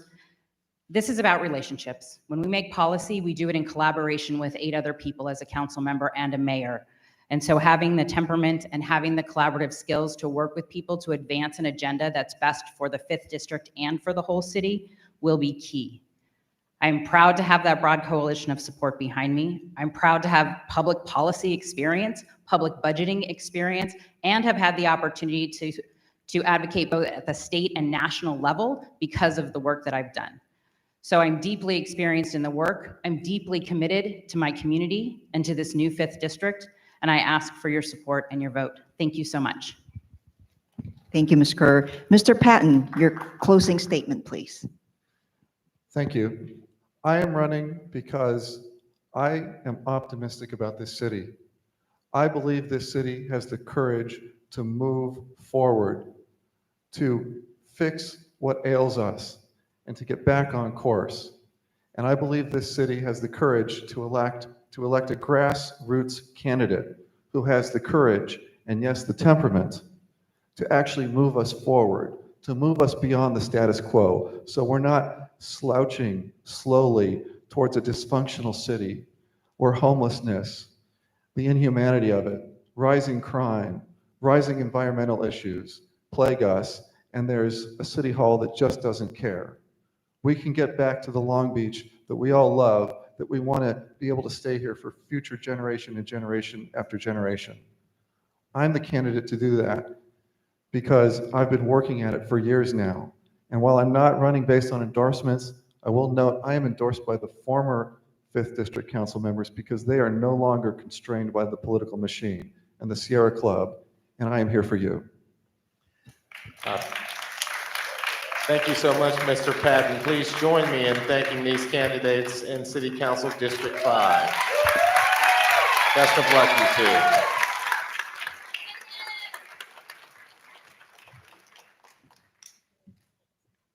We'll transition now. We'll have we'll have our District 9 forum. Joni Ricks Odie will be coming forward. Regrettably, Jenny Gonzalez is unable to join us here today, but we'll have some questions for candidate Ricks Odie. Thank you all. And just as a reminder, in terms of the requests to make sure that the applause are held until the end of our session. And trust me, I'm a much better tackler than my co-moderator. I trained him. All right, we'll review the format very quickly. And since you're the only one, we're glad to have the opportunity to get to know you. You'll have 1 minute opening statement. Then we'll ask a few questions with a 1 minute opportunity for you to respond. And then you'll also make a 1 minute closing statement. And we also have CJ Harmatz holding up the cards to give us the time warnings as we move forward. Thank you so much. Oh, what does yellow and red mean again? 15 seconds left for yellow, and then red, time is up. Okay, understood.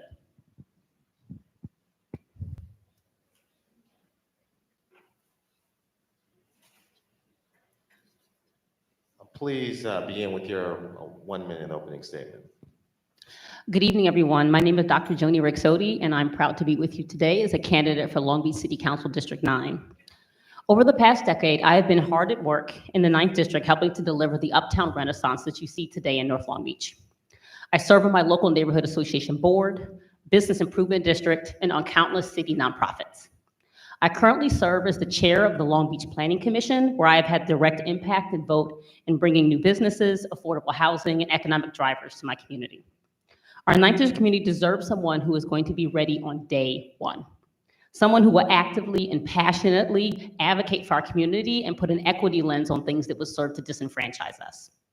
Someone who not only shares the community's concerns about homelessness, public safety, and the environment, but has a demonstrated track record of success. The issues we are facing are not unique, but my experience as a public health professional will bring a unique lens to how we face those issues. As a mother of 2 young children, I have an 18-month-old and a 4-year-old.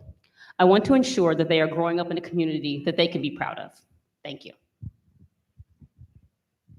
Thank you, Ms. Rixodi. We'll start with the first question. At Leadership Long Beach, we believe in a set of principles that are essential to all great leaders. On the screen behind you is a list of those principles that we embrace. Please select one that resonates with you and tell us why. I was thinking about this question as the other folks were speaking, and I'm going to choose respect. You know, one of the things that I've thought over the last couple of years that I'd hoped would have come out of the pandemic is for us to have been better caretakers of one another and show each other the respect I think that we all deserve, recognizing that you never know what people's background or experiences are. I think unfortunately, a lot of the rhetoric that goes on in politics has been filled with negativity and vitriol. And one of the things that I think that we've been successful at in the 9th District as community leaders, along with our electeds, is even though we may not necessarily always agree on the decisions that are made, we all have a shared vision moving forward, and we respectfully converse with one another and discuss those issues so that we can move in one shared direction, and that is the direction that is the Uptown Renaissance. Thanks, Ms. Rixodi. Let's move on to question number 2. Let's start, and here's that question. Name a leader, living or not, you admire, and tell us why. So the leader I'm going to pick, he has since passed away, is my grandfather. My grandfather was actually an elected official back home in the city of Chicago. And the thing that I really resonated with me about my grandfather was that anytime he was a commissioner, and anytime I would talk to anyone who worked underneath my grandfather, they would talk about how his ear, the fact that he would always listen. They could always tell that he didn't necessarily always have an answer for exactly what their issue was, but they knew that he heard them, that he was listening to them. He understood their issues, right? They felt heard. And I think that that's what our community wants. They want to be heard, right? Even if you don't necessarily always have an answer for them right then and there, the fact that you are actively listening to their issues, compassionate and understanding is what people want, because they want someone who resonates with them and understands that their lived experience is important when it comes to the decision-making that we're making here in the city. Thank you for your response. Our next question is, what will you do to attract and retain businesses in the 9th District? I think we've actually done some things already. So one of the things that we have worked on, and this is something that I've done as part of the Planning Commission, is something called UPlan or UpPlan, which is the Uptown Planning, Land Use, and Neighborhood Strategy. So this has been a community effort along with our development services to rezone the major corridors in North Long Beach.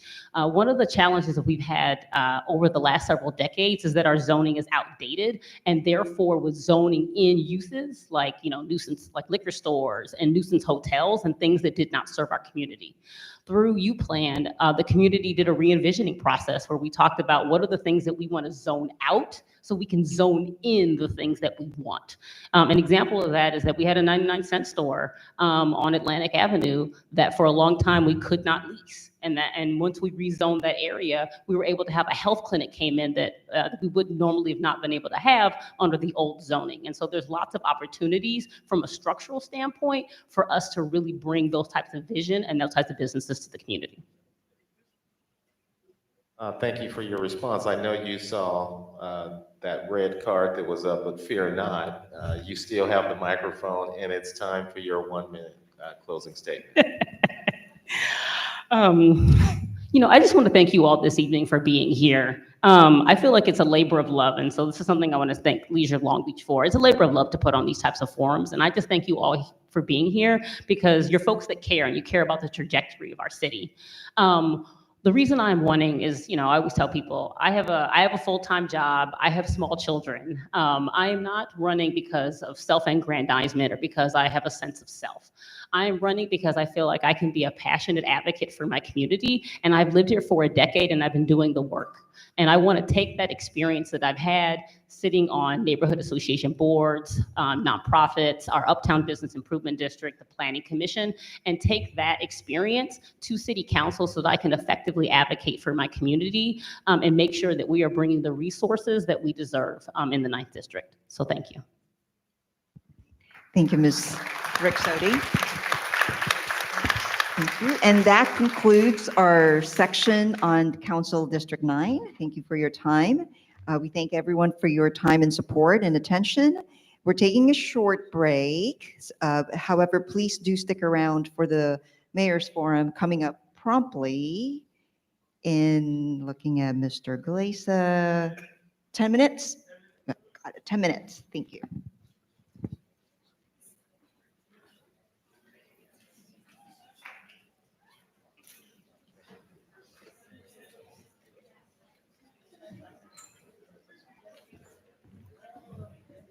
I know that was just about to say, it's really cold. Did it get any colder in here? I thought about wearing long sleeves, but.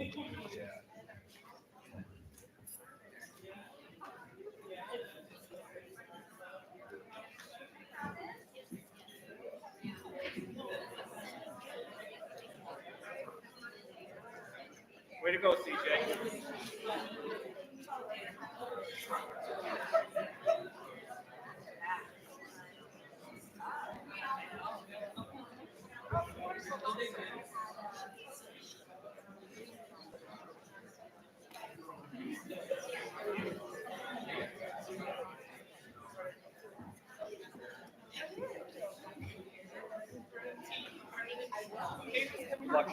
Thank you, sir.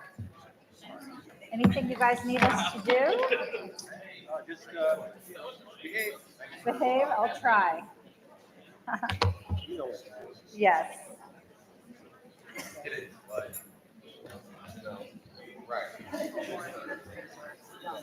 So, more time.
All right, everybody, I'm giving the 5-minute warning. We'll start very soon. Thank you.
Okay.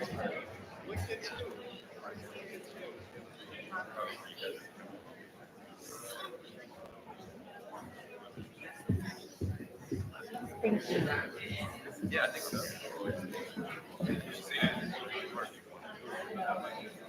All right. Okay.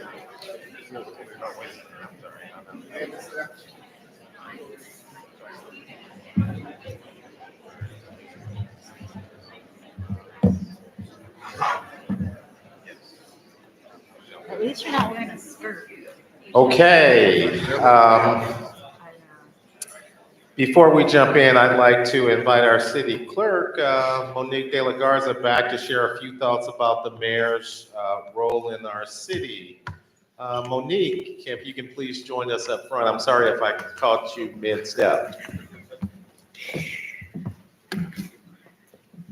So, greetings, the third time's a charm. Hello, everybody. My name is Monique De Garza. I'm the city clerk for the city of Long Beach. And I just want to share some information with you about the upcoming election on November 8th and how important it is to vote in local elections. So local elections is really where your vote matters the most. When 1 in 5 voters in local elections vote, 1 vote can make a difference. Your vote can make a difference on whether or not somebody gets into office or not. So I want to let you know it's super important on a local level to participate in these elections. And these are the offices that are going to be up for election on November 8th. So the mayor, council districts 3, 5, and 9, which we heard from earlier, LBUSD District 1, Long Beach Community College Districts 3 and 5, members of the State Assembly, 65th and 69th districts, United States Representative for the 42nd District, and the Water Replenishment District Division 3. We won't be hearing from everybody tonight. Our last candidates are up here for the office of mayor, and we'll be hearing from them. But local elections are important, so please remember to get out and vote. Some of the important dates for the election are vote by mail ballots are being mailed out to every single registered voter in the city of Long Beach on October 6th. October 29th, the 6 of the 31 vote centers in Long Beach will be open for 11 days, and the remaining 25 vote centers will be open on November 5th for 4 days prior to the election. You can choose to vote in person at any vote center in LA County, and you can also choose to drop off your vote by mail ballot at any drop box in LA County. We do have 17 drop boxes within the city of Long Beach, but again, you can vote anywhere in LA County during that 11-day period where the vote centers are open or the 4-day period that they're open. Any drop box, you can drop your vote by mail in. Please remember to share this information with your friends and family and let them know how important it is to participate in local elections. Thank you. Thank you, Monique. All right, we're ready to get started for our forum for the candidates for the mayor of the city of Long Beach. We'll be using a format that includes more questions than in previous forums and more time to respond. Each candidate will be afforded a 1-minute opening statement. We'll then ask questions to each candidate along with the amount of time they have to provide a response. Once we're done with a question, each candidate will have an opportunity to make a 2-minute closing statement. Remember, this is a forum, not a debate, so no rebuttal statements will be permitted.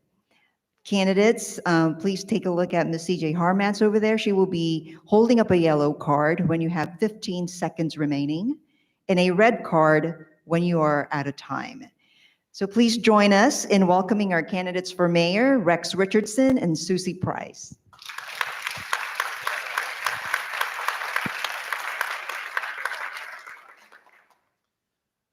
Let's start with opening statements. We'll start in the order as listed on the city clerk's website.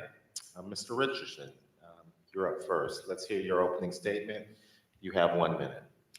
Thank you for having me. I'm Rex Richardson. It's been an honor of a lifetime to serve on the city council representing North Long Beach for the past 8 years and 2 terms as our city's vice mayor. I'm here with my wife and my 2 daughters who are raising right here in the Long Beach community. I'm a collaborative leader with a proven track record of delivering, particularly on some of the city's biggest challenges. But my values are really rooted in the way I was raised in a working family. I moved here to California with a single mom on a Greyhound bus with my sister and my brother, and we worked hard to make ends meet. We all worked a job in our household. Our city's filled with proud working families just like mine. The community I represent in North Long Beach is filled with proud working families, but they simply haven't had the resources that they need to have an opportunity to thrive. We were the only district in the city without a bank, a coffee shop, a library, but by working together, we made those things happen. I want to be mayor of Long Beach to make sure that as we move forward and recover from this pandemic, we do so in a way where no resident or no neighbor is left behind and everyone has an opportunity to thrive. Thank you. Thank you so much, Mr. Richardson. Ms. Price, your opening statement, please. Thank you. Good evening, everyone. I immigrated to this country at the age of 7 with my mother. We were political refugees. I learned how to speak English and watched my mother thrive as a public school nurse. She taught me the values of public service.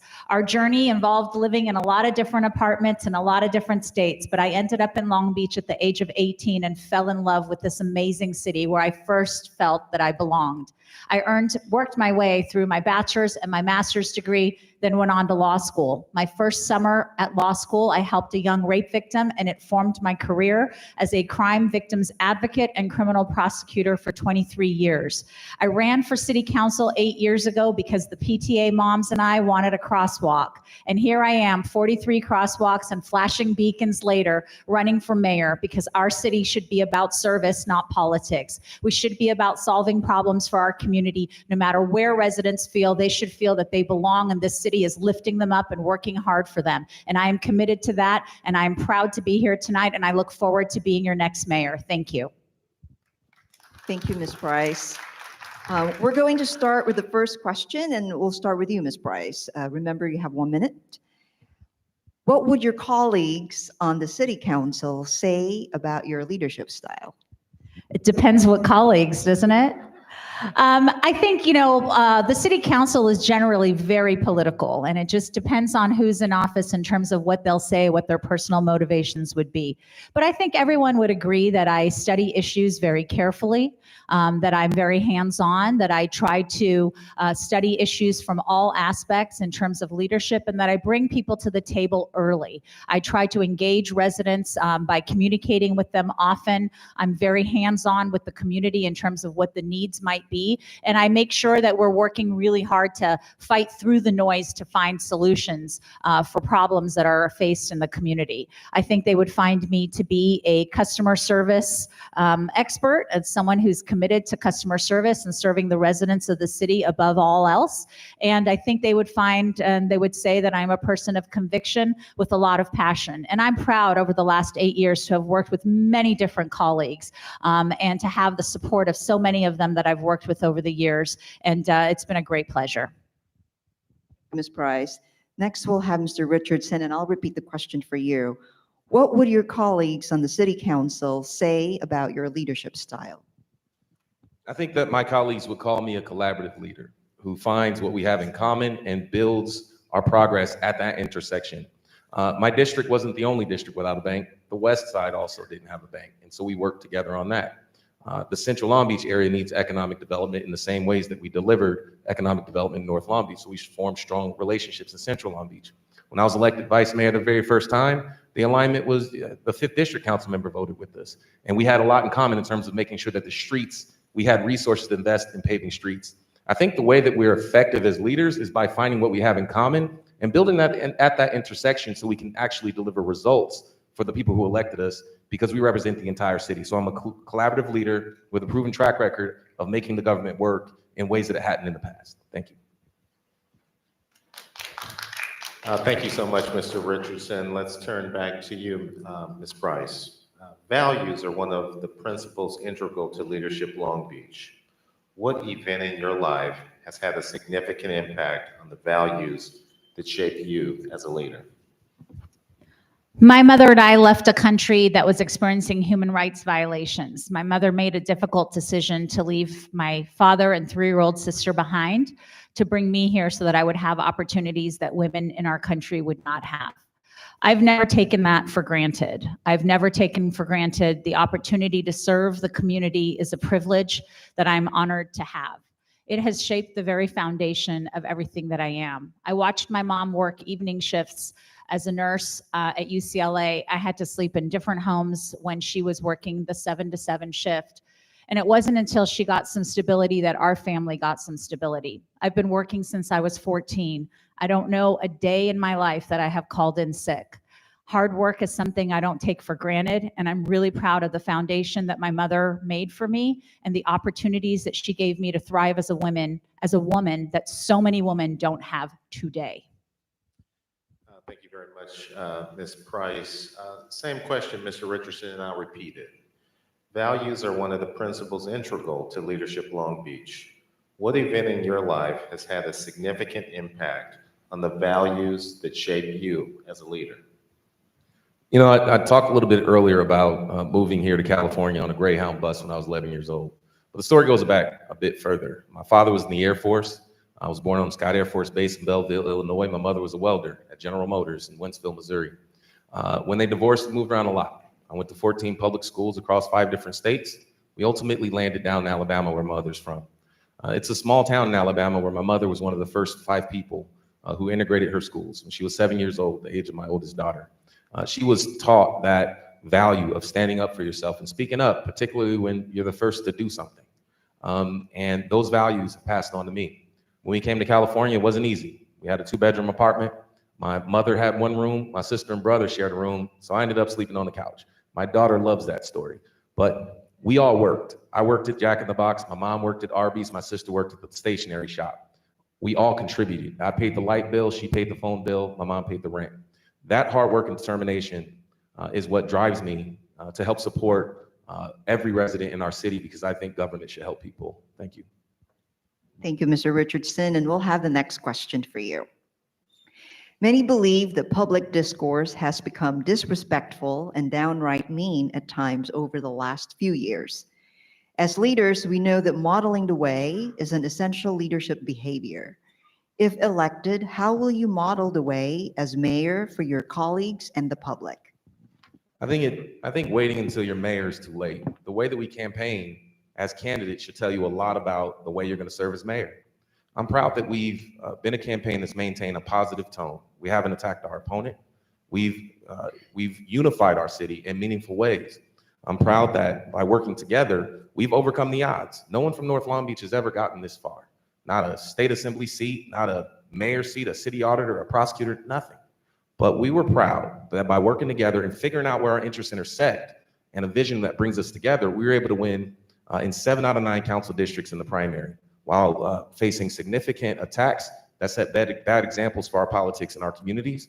We won in every district downtown, central, west, north, and even the 5th district that covers Bixby Knolls and East Long Beach. And so as mayor, I'm going to build on that example, because I believe that our city, we work best when we work together and we highlight what's best about us, because I've seen what we've overcome in the past and I know what's possible. And so as mayor, I'm going to be a mayor that unites us. Thank you. Thank you, Mr. Richardson. And Ms. Price, I will repeat the question for you. Many believe that public discourse has become more disrespectful and downright mean at times over the last few years. As leaders, we know that modeling the way is an essential leadership behavior. If elected, how will you model the way as mayor for your colleagues and the public? Thank you. Well, I'm not even going to address the comments of my opponent because I know it's not a debate, but the ridiculousness of some of the statements, I think, are things people can research in terms of who's been attacked and for what. But I think, you know, leadership involves how you conduct yourself on an everyday basis. And for the last 8 years, the divisiveness in our nation and in our state and in the city has become really outrageous. It really has. No longer can you even have a conversation or ask a question that's deemed to be critical of a particular policy without being called or labeled something that is the lowest common denominator. And it has happened to me. And it is not okay. People shouldn't have to walk on eggshells because they're afraid that they're going to ask a question that's viewed as criticism. That's not the city we are. We can do better than that. We should be able to have honest dialogue without being called a this, a that, or whatever is the buzzword of the day that brings down people around us. This is a diverse city and everyone's opinions matter. Everyone. Thank you very much, Ms. Price. And we're going to stick with you on question 4. And we're going to stretch out a little bit because you're going to have 2 minutes to respond to this question and all other questions to follow. If elected, how will you shape public policy in Long Beach so it's reflective and responsive to the needs of the community? Let me repeat the question. If elected, how will you shape public safety in Long Beach so it's reflective and responsive to the needs of the community? Thank you for the question, Robin. So when we're talking about public safety, in my opinion, there's a three-prong approach. First of all, there is no question that crime is up in every category. And it is one of the number one concerns we hear about no matter what neighborhood you go to. And I am all over this city. I see residents from North Long Beach and West Long Beach that I've talked to. It's the number one concern. But I think the issue is beyond just adding more police officers, which we need to do. We have 100 budgeted positions that sit vacant right now. So it's not even increasing the budget at this juncture. It's just trying to fill the vacancies, which has been very difficult to do. But beyond adding more police officers, because we all know, especially those of us who got a master's in public policy and read white papers for fun, that for a city of our size and our demographic, police presence and consistent response times does deter crime. But there are some communities, for good reason, who based on individual or collective trauma, do not trust the police. And so having accountability and transparency measures in place to ensure that there's public trust is critical. And that's why I'm proud as chair of public safety to have advocated for and championed our body-worn camera program. Now every patrol officer in the city of Long Beach has a body-worn camera, and our police department will be participating in the ABLE program by Georgetown Law School's bystandership liability, which again, the white papers will tell you is the number one way to criminal justice reform and building public trust. And finally, we have to invest in our youth, and we have to invest in them early. And this isn't just a philosophy that I'm talking about. I've done it hands-on. For 10 years now, I've been involved in the Gang Reduction and Intervention Program. I speak with 4th and 5th graders at Wilson Elementary School in Costa Mesa, which is smack dab in the middle of a gang neighborhood where kids are afraid to walk to school without being asked to carry something or deliver something. And we've worked really hard with those parents to engage them, to get them to drive their kids to school, to get them to walk their kids to school. And I have mentored personally several kids over the last 10 years who would have taken a wrong route had they not had that positive impact. Thank you so much, Ms. Price. Mr. Richardson, same question. If elected, how will you shape public safety in Long Beach so it's reflective and responsive to the needs of the community? So I would start by saying, if we want to see safe communities in Long Beach, we have to invest in communities that are not safe. When we see that we have patterns of disparity and crime and poverty that has persisted in certain areas of town for decades, 30, 40, 50 years, you have to acknowledge that maybe it's not the people, because different generations of people have lived there. Maybe it's the conditions in which they're being raised in. And we have to acknowledge that in order to change the system, you have to think about policy and investment and the things that are gonna make a real meaningful difference. That's what I've attempted to do in North Long Beach. When we had issues in parks, we invested in those parks, activated those parks, built the Doris Topsy Elbert Community Center and the Ron Harris Health Equity Center that actually put resources and health resources and job resources right in the park right next to Jordan High School.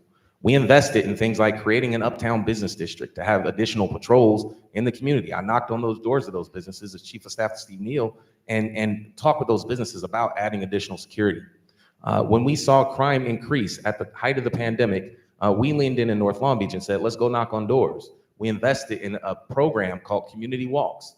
That program showed significant results, and we went back and invested in that. In this recent budget, we just made a major investment into community policing because we saw, based on the data, that it works. And so we're all committed to policing. We're all committed to safety, but I want to make sure that we have safer communities as an end result. That's our goal, creating communities that are safe, where every young person has an opportunity to go to college and to be safe and to have opportunities outside of just what exists today in their neighborhoods. And so to me, a safer community is one where people have access to the things that they need to thrive, and that we feel safe and secure in every community, despite the history of the zip code that you live in. Thanks.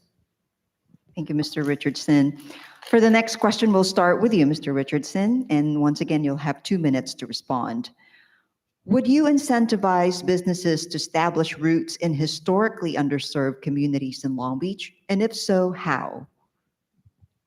So in North Long Beach, we had one of those historic communities that people wouldn't invest in. And so we needed to go in and take out the things that were sort of starving the nutrients for the community, because we see our community as a garden. Those were your nuisance check cashing places, your nuisance liquor stores, nuisance bars, even nuisance motels. We laid out a plan called Uptown Planning Land Use and Neighborhood Strategy that talked about placing less of an emphasis on what's there and more of an emphasis on things the community needs, banks and libraries. Then we got our city to invest in itself by building things like the Michelle Obama Neighborhood Library, like the wetlands at the Forest Park, and those public investments that show to the private community that we're willing to invest in ourselves. Then guess what? You should do the same. And the results are astounding. Our library, the Michelle Obama Neighborhood Library, is standing. We brought the first bank in decades to the 9th District, Chase Bank. We brought 13 restaurants in the span since the pandemic to North Long Beach, where I can tell you it was a significant lack of investment there. Where we had a 75-year oil refinery, Paramount Petroleum, a polluter for many, many years. If you go there now, what you'll see is 600 new jobs where you have Matheson Flight Extenders, a USPS Postal Service, where it started at $24 an hour. 600 new additional jobs with local hire. And so I have a proven track record of doing more than talking about it, but acknowledging the systemic challenge that we have and making real investments into ensuring that economic progress can take place. What I would do as mayor is make sure that we look at land use and zoning and all of these things that we've seen that worked, and we're going to apply it to the areas that also have challenges. Because I think it's an economic imperative that the West Side thrive and have the things that they need, a grocery store and a bank, that Central Long Beach has access to retail and housing, the things that it needs, that all parts of our city, East Long Beach, downtown, have what it needs so that we can have an economic bottom line that grows into the future so that we can address some of the pending deficits that we have. So for me, it's an economic imperative. Thank you. Thank you, Mr. Richardson. And Ms. Price, I'll repeat the question. You have 2 minutes. Would you incentivize businesses to establish roots in historically underserved communities in Long Beach? And if so, how? Yes, so let me answer that question directly. I'm a business owner. I own a brick and mortar shop on 2nd Street. And I can tell you that businesses are not going to establish in the city of Long Beach unless they feel that their business is going to be safe and that their customers are going to feel safe shopping in those spots, in those locations. That's just the reality. We have several business corridors in the city of Long Beach that we really need to focus on. And as mayor, I'm going to focus on those. We're going to build a visioning plan for those that don't already have one. And we're going to partner with private companies that are headquartered in Long Beach to sponsor a business improvement district. We're going to start by cleaning up the business improvement district and beautifying those spaces, because no matter what you do, businesses are not going to want to establish in a corridor that looks blighted, in a corridor where there's a situation with the homeless crisis that is going to deter customers from coming there. The way we're going to incentivize businesses to come is we're going to offer them incentives for their tenant improvements. I can tell you as a business owner, the tenant improvements are the most expensive part of starting a new business. And before you know it, you're $100,000 in debt and you're waiting for the city to approve your final approval so that you can open up your business. It's incredibly frustrating. I'm the only candidate running for mayor who owns a business and employs 11 women, female employees. We'll hire men too, but they never apply. It's a beauty business. So I know what it means to be a job provider. We have to offer tenant improvements, tax incentives, and we have to streamline the permitting process. I'm looking out at the audience right now. I know 3 or 4 business owners that my team and I have a business liaison on my team. We help them get their permits. And I cannot tell you how frustrating the city process was for them. Unbelievably frustrating. So we incentivize them by making it easier for them to get permits. We provide tenant improvement grants. We provide facade improvement grants. And we take seriously the requirements in this city that a city has to provide a safe and clean environment for its residents and its businesses. If we do not do that, businesses will not want to invest here, no matter how many beautiful buzzwords we use. Thanks so much, Ms. Price, and we'll keep it with you. You'll have 2 minutes to answer the next question. What do you believe is Long Beach's single most critical environmental challenge, and how would you address it? Well, unfortunately, there are 2 major environmental challenges: air quality and sea level rise. And sea level rise is a major issue for the city of Long Beach because we're a coastal city and because we have infrastructure built along the coastline, and we have to be mindful of how sea level rise is going to impact that existing infrastructure in the years to come.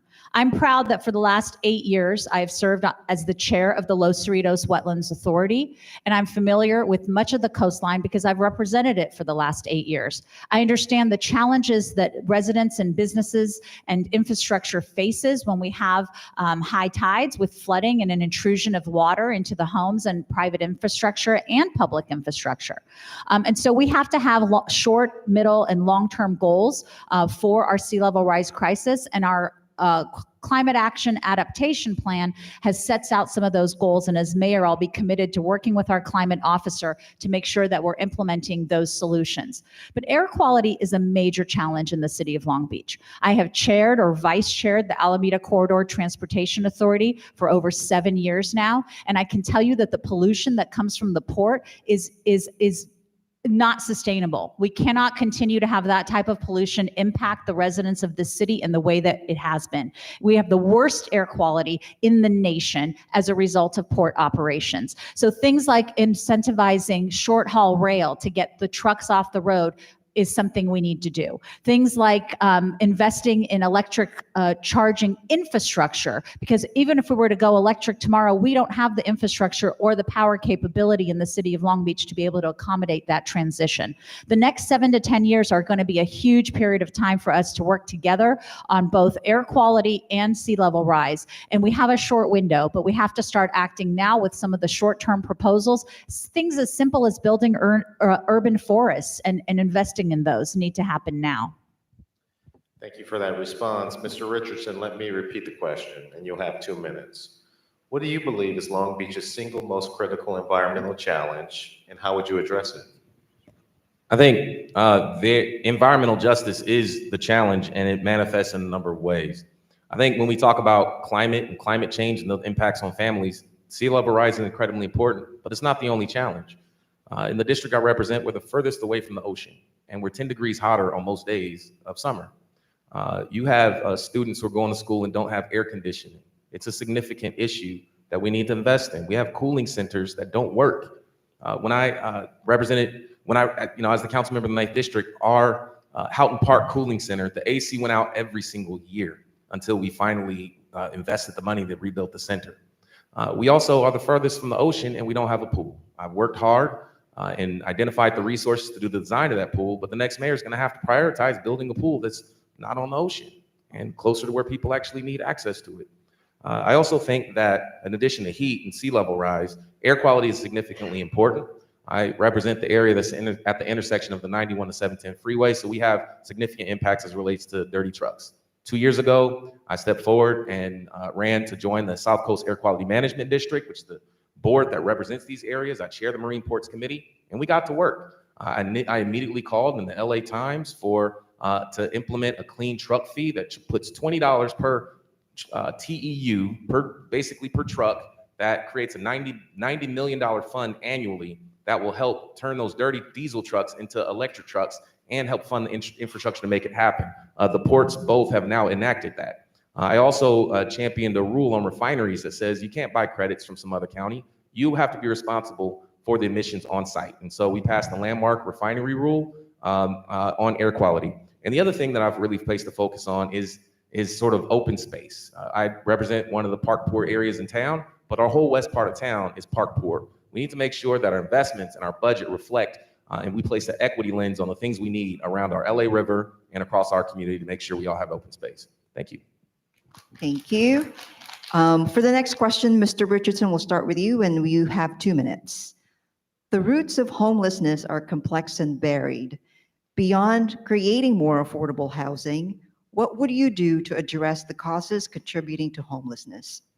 So this is personal. The residents in Long Beach are housing burden, spending half of their income or more just on rent. So the first thing we need to do is make sure that we keep people in their homes and don't exacerbate the homelessness problem that we already have. I'm proud to have supported things like tenant protections to give people a right to stay in their homes and some just cause before you get kicked out on the street.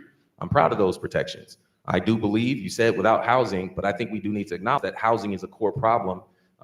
We had a law called Avila's Law on 3 little girls who died because of an illegally converted garage. Today we have ADUs, which is the same thing, but now it's out in the open. So I think we do have to talk about housing and housing production because we haven't kept pace.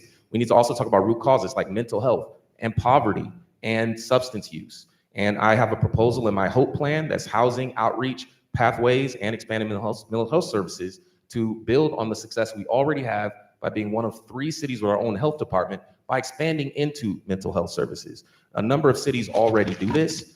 It may require a little bit of partnership with the County Board of Supervisors and the state legislature, but I'm proud to have the support of the majority of the members of the Board of Supervisors, and I've talked with them about this proposal, and it's working through today so that we locally can have a bit more control and resources on how we address mental health issues in our communities. And then the final thing I'll say is really pathways. We need to make sure that people have pathways into jobs, pathways into home ownership, pathways off the street. We have tremendous resources, Long Beach State, Long Beach City College, but we need to be thinking, how do we connect people into real housing stability? I was 25 when I bought my first home, but I had down payment assistance from the federal government.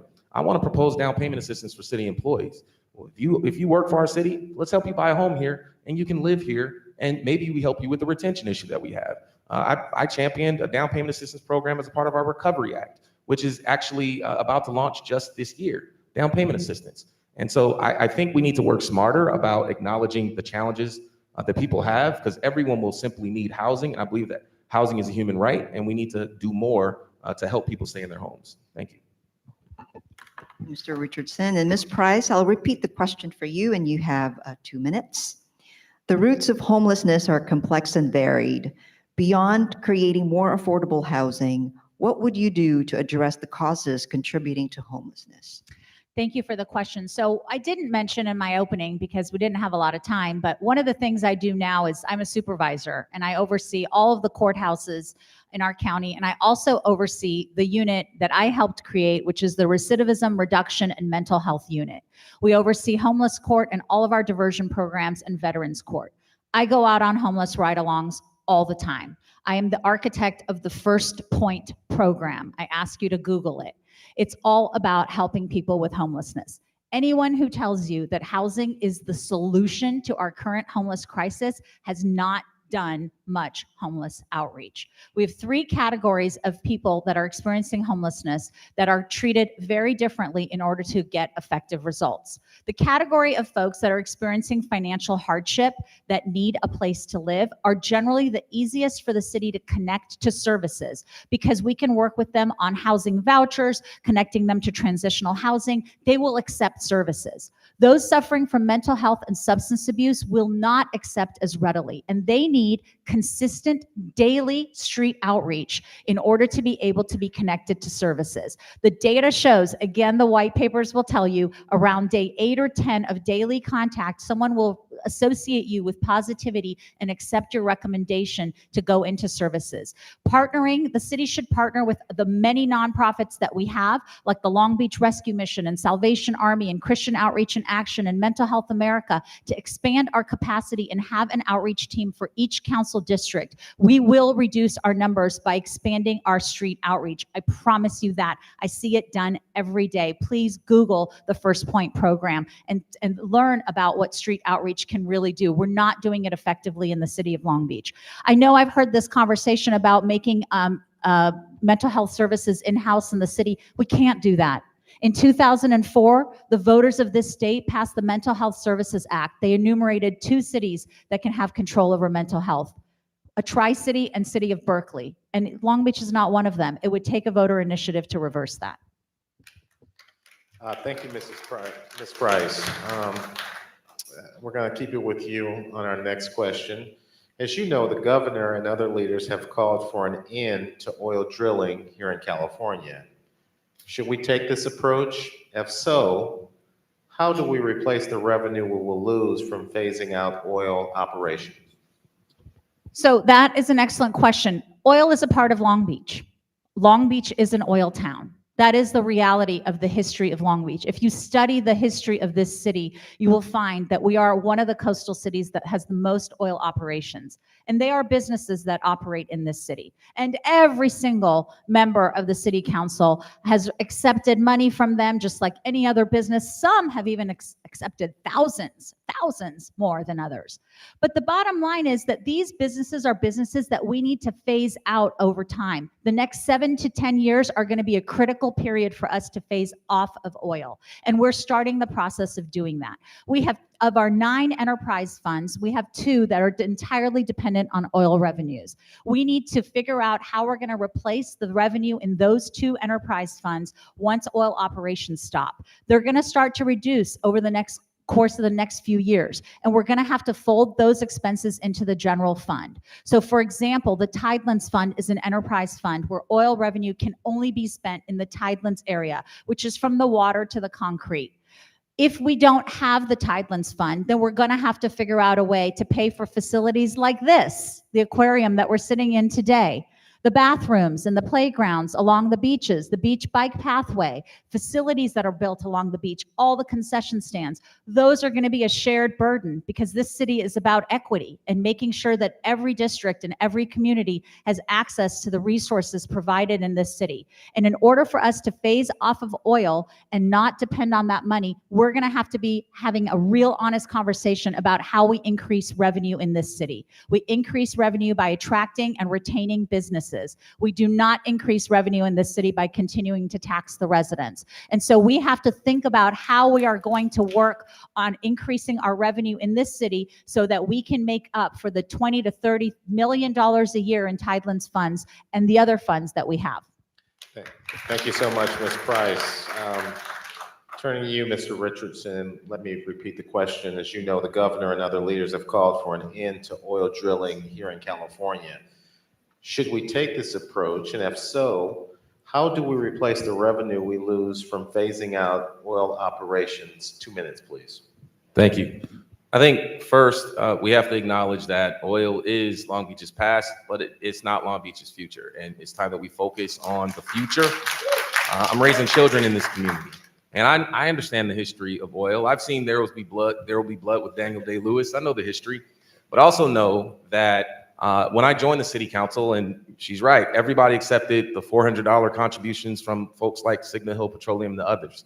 And then I learned about the direct conflict and the fact that we have franchise agreements and licenses and all of these things that inherently focus on not answering the question of how do we get off of oil. There's an inherent conflict of interest. And that's why, as soon as I joined Air Quality Management District Board and ultimately ran for mayor, I made a pledge that I would not accept another contribution from the oil company ever again. And I have not accepted $1 in this mayor's race, and I will not accept $1 in this mayor's race because we need to make sure that we are clear-eyed and focused. That is a commitment I've made that I'm waiting on my opponent to make that commitment. Now, we need to make sure that we have a plan, a real plan to transition. That's where we agree. And now we have a climate action adaptation plan, but the key word is action. It's not funded. In 2020, I proposed a ballot measure called Measure US that taxed oil that's produced in our city to help invest in the city's first youth fund, public health, and accelerating our climate action adaptation plan because it's insufficiently funded. The second thing we need to do is have a real conversation because we're not the only jurisdiction in this situation. The state of California has a tax code that tells us to build shopping malls and build, car dealerships in order to get revenue where we should be building housing. And how is it we've run a deficit the last few years, but the state had a $90 billion surplus? We're not unique in this. And so Long Beach is a leader, a top 10 city in California. It's time to talk about a more equitable tax code that incentivizes cities to get off of oil, build housing, and do things that are needed to make working families have a shot at actually making it. And so as mayor, I'm going to take this challenge seriously. It's a big challenge. We will make sure that we have a real plan that's funded and we invest our dollars into making sure that we continue to provide our services that depend on oil funds today, and they will not in the future. We need to continue doing that work. Thank you. Thank you, Mr. Richardson. We'll start the next question with you, Mr. Richardson. Should the demographics of the city government reflect the demographic makeup of the city? If so, how would you attract, onboard, and retain highly skilled, highly qualified employees? I think that governments are having a difficult challenge with retention. And a big part of it is, I think that with recruitment right now, and I think a big challenge is maybe we're not recruiting the right people. I can tell you that getting a government job as a trash truck driver or a police officer or a street sweeper or a firefighter, that is an honor. Public service is an honor. I had an opportunity to serve the city of Long Beach at 26 years old, and it changed my life. But statistically, I shouldn't be where I am today. I didn't even have my bachelor's degree finished when I started with the city of Long Beach. Do you know how many people are in our communities today in that very same circumstance? Maybe they have some community college. Maybe they made a mistake before they were 26. Those are the people that we need to give an opportunity because they would love the opportunity to work for our city. We need to give them an opportunity to graduate, give them an opportunity to retire, have a pension, help them buy their first home. That's how we address recruitment and retention. So you'll see that I've focused on firefighter recruitment on the city council. I placed a real focus on economic inclusion and creating an office of equity to think intentionally about how we change our system, to think about how we reflect our community's values and how we bake into our systems real measures and accountability on making our community serve the interests of the public. And the best thing we can do is by making sure that our city hires our local residents. And so as mayor, I'm gonna call for a preference for graduates of Long Beach City College to be able to get a city job. I'm gonna call on a preference to Long Beach City College graduates. I'm gonna create a program where people, if it requires a degree and you're at Long Beach City College and you're not there yet, we can allow you to come into the city under a non-career position and transition into those roles. Those are things we can do to give people who would value our city, who love our city, an opportunity to come in and serve our city because it's transformed my life and I want that opportunity for as many people as possible. Thank you. Thank you for your response. And Ms. Price, I'll repeat the question for you. Should the demographics of city government reflect the demographic makeup of the city?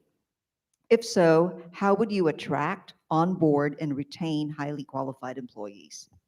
Well, absolutely, it should reflect the demographic. I mean, first of all, look at your mayoral candidates. This is pretty awesome. Regardless of who you're going to vote for, the fact that the two of us are here running for mayor of this amazing, diverse city says a lot, and I'm really proud of that. But I think that to your question specifically, we are having a major issue right now recruiting, and so are all public establishments. I've been a public employee for 23 years, union member. My mother was a union member. It provided her an opportunity to retire with dignity, and I'm grateful for that. But we can't continue to recruit the way we used to because we've had pension reforms and we've had really stagnant pay increases for many years, and we're not as competitive as some of the cities around us. If you look right now, you know, LA is offering a housing incentive or a stipend for their police officers to join. We need to think about doing things like that. We need to make sure that we're paying enough so that employees have the option, people who are applying who have the option of us or a Seal Beach or a Rossmore or some of the neighboring cities that might be paying more, choose us over them. And so pay is a major part of it. We need to incentivize employment here by offering signing bonuses. That's something that public entities have never done before, but is essential today. We have vacancies in every single city department, and our system of onboarding is so antiquated that it takes 6 to 7 months to onboard an employee. By the time they get onboarded, they're getting job offers outside of the city of Long Beach. We make them an offer, and by the time they actually get onboarded, they're accepting a job with another entity. That is not acceptable. We need to figure out how to do it better. I did my master's thesis on what would happen if cities treated their constituents like businesses treat their customers. And if they did that, would service delivery be different? And I can tell you, if we treated our HR department and our recruiting like businesses do, we would be much more effective at filling those hundreds of vacancies that we have all throughout the city in every department. Thank you for that response, and we'll leave it with you, Ms. Price. Long Beach is one of the most diverse communities in the country. According to the 2000 census, we are 43% Hispanic Latino, 23% white, 12.8% Asian American, 12.6% African American Black, 6.6% mixed race. In addition, we have one of the largest LGBTQ populations in the country. What will you do to ensure that these diverse communities have a seat at the table and are included in the conversation?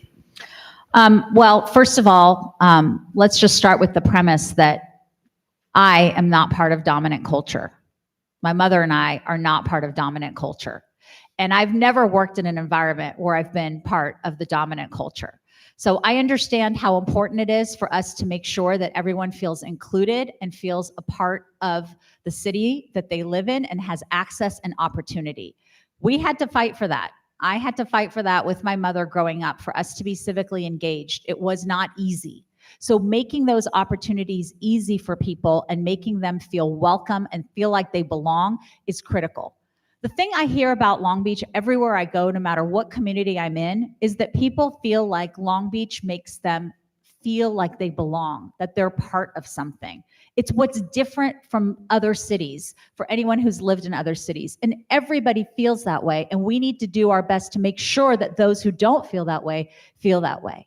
As mayor, beginning on November 9th, I will be reaching out to every community organization in this city. I will be reaching out to them and asking them to come and meet with me and talk to me about where is it that they feel the city is lacking? Where is it that they believe the city is not working for them? What do they need to thrive? And together, we're going to create an operations plan for every single community. What is it that you need? Everyone may not need the same thing. Some people may need the same and more. Again, going back to the white papers, I've had the privilege to read amazing work done by Dr. Norman and Dr. Hawley, way before our current council was ever talking about concepts like reconciliation. They were doing that work. And the importance of making sure that people have active engagement in the communities where they can thrive and grow is critical to a sense of feeling vested in their communities. And I will make sure to partner with them.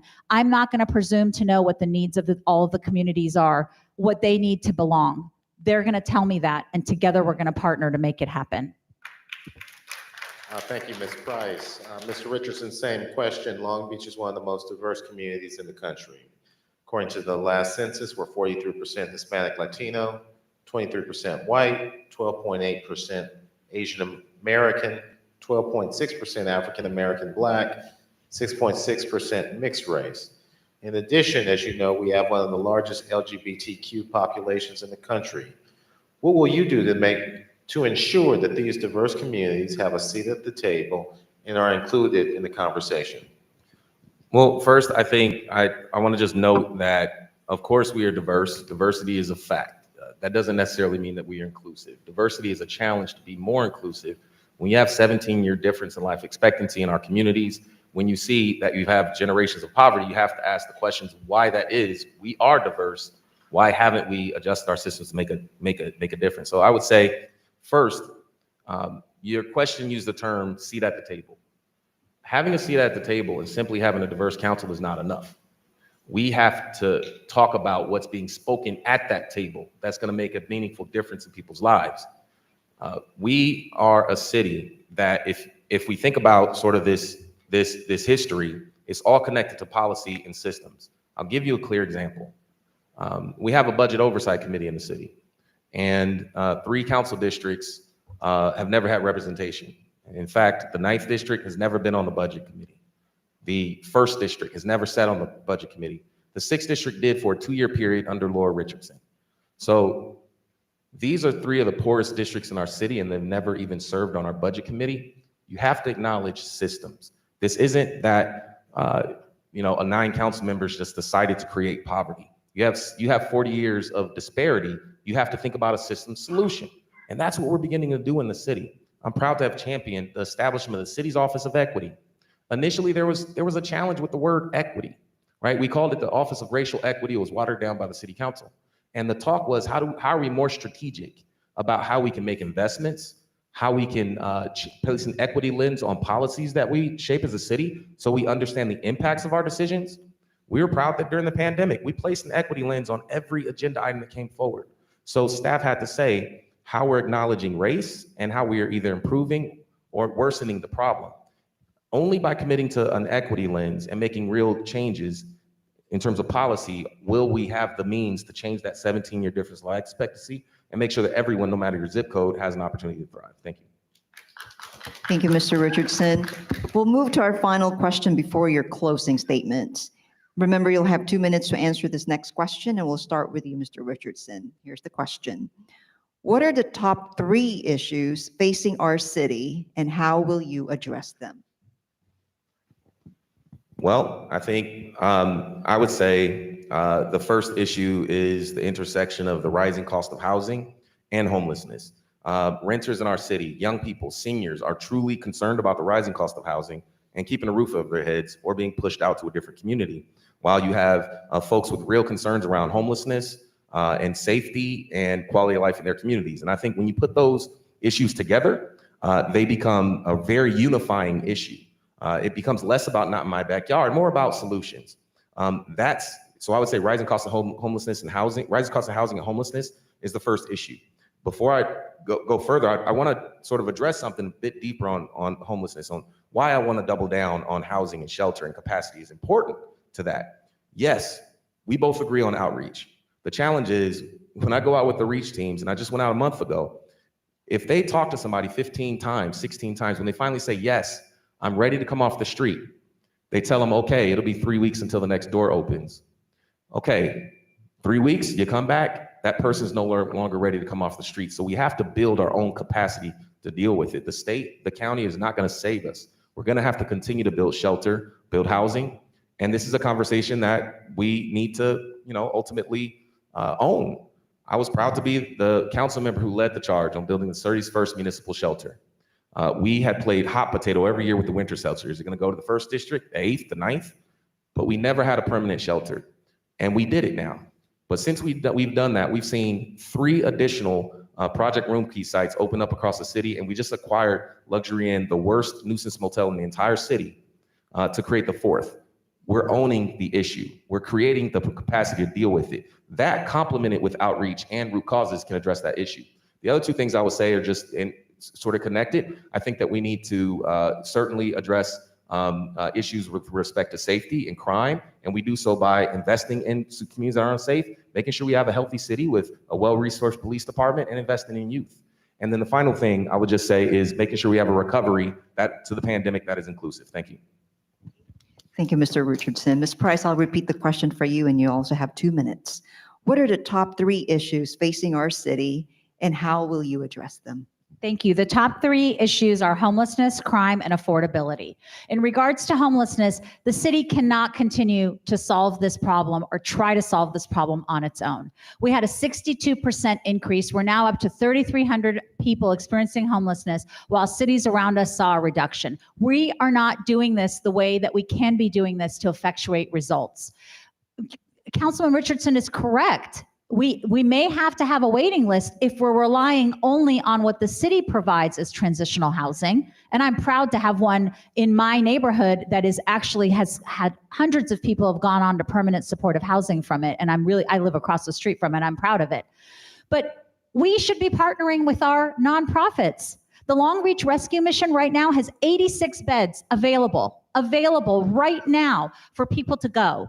Salvation Army has vacancy right now. Why are we not doing a better job partnering with our nonprofits to increase our capacity? That is what other cities that are getting a reduction in their homeless numbers are doing. And we are not doing that to the best of our ability. We're doing amazing things. We're doing great things. But having 2 outreach teams and putting people on lists is not the answer. Having outreach teams in every district and connecting with people with allied agencies that are here to help support the city is what we need to do. And we need to make sure that we're not taking on a bigger regional share of the homelessness crisis in the city of Long Beach more than other cities around us. The end of the A line stops in Long Beach, and every night people get pushed off onto the city streets and they have nowhere to go. There's no outreach team there to help them. There's no one there to connect them with services. And the city of Long Beach is left dealing with that. That's not okay. Crime is up in every category. It just is. That's the reality. We can sugarcoat it all we want. But what I hear from people is that they don't feel safe in a lot of communities. We've done great work, but we have a lot of more work to do. We need to make sure that we make crime prevention and crime solutions a priority. And affordability, we need to increase our housing supply so that we can have more competitive rental rates. Thank you so much, Ms. Price. We're now ready for closing statements. Once again, you'll have 2 minutes. I believe it's Ms. Price's turn to go first. Well, I want to thank you for the opportunity to hear from us tonight. It's been my honor and privilege to be here. I got into public service in 1999 when I got out of law school. And it's been my honor and my privilege to help fight for people who don't have a voice in a system that is often scary to them. I am proud of the work that I have done, helping people through a system, through a traumatic process, and helping them heal. And now I am proud of the work that I'm doing in the area of criminal justice reform and being at the forefront of that. 8 years ago, I got involved in the city council to help my community. I fought for a crosswalk. It was as simple as that. And I have learned so much about our amazing city and the great work that we have done. We've made tremendous progress. But we're looking ahead. We have a $25 million deficit that after contract negotiations is probably going to go up to $40 million. We need a mayor who understands how to be pragmatic and have common sense solutions. We need a mayor who's focused on service and not politics. We need a mayor who will rise above the noise to deliver results for residents. And we need a mayor who has her eyes on the city of Long Beach, and a mayor who is not going to be looking at their next political move in terms of how they're going to lead in this city. A mayor with her head where her feet are at, focused on every single one of you. I've raised my 2 boys here. My husband and I own a business here. We are invested in every single part of this city. And we are here to partner with you as a family and me in my sole capacity to be your partner for the next term as mayor to serve the city to the best of my ability. I can tell you that both of us have amazing endorsements and both of us have tremendous support. But the only thing that means anything to me is being able to earn your support. Having you have faith after having watched us and learned about us and talked to us, having faith that we're going to work hard for you and that you are going to be our number one priority above all else. And I thank you for the opportunity this evening.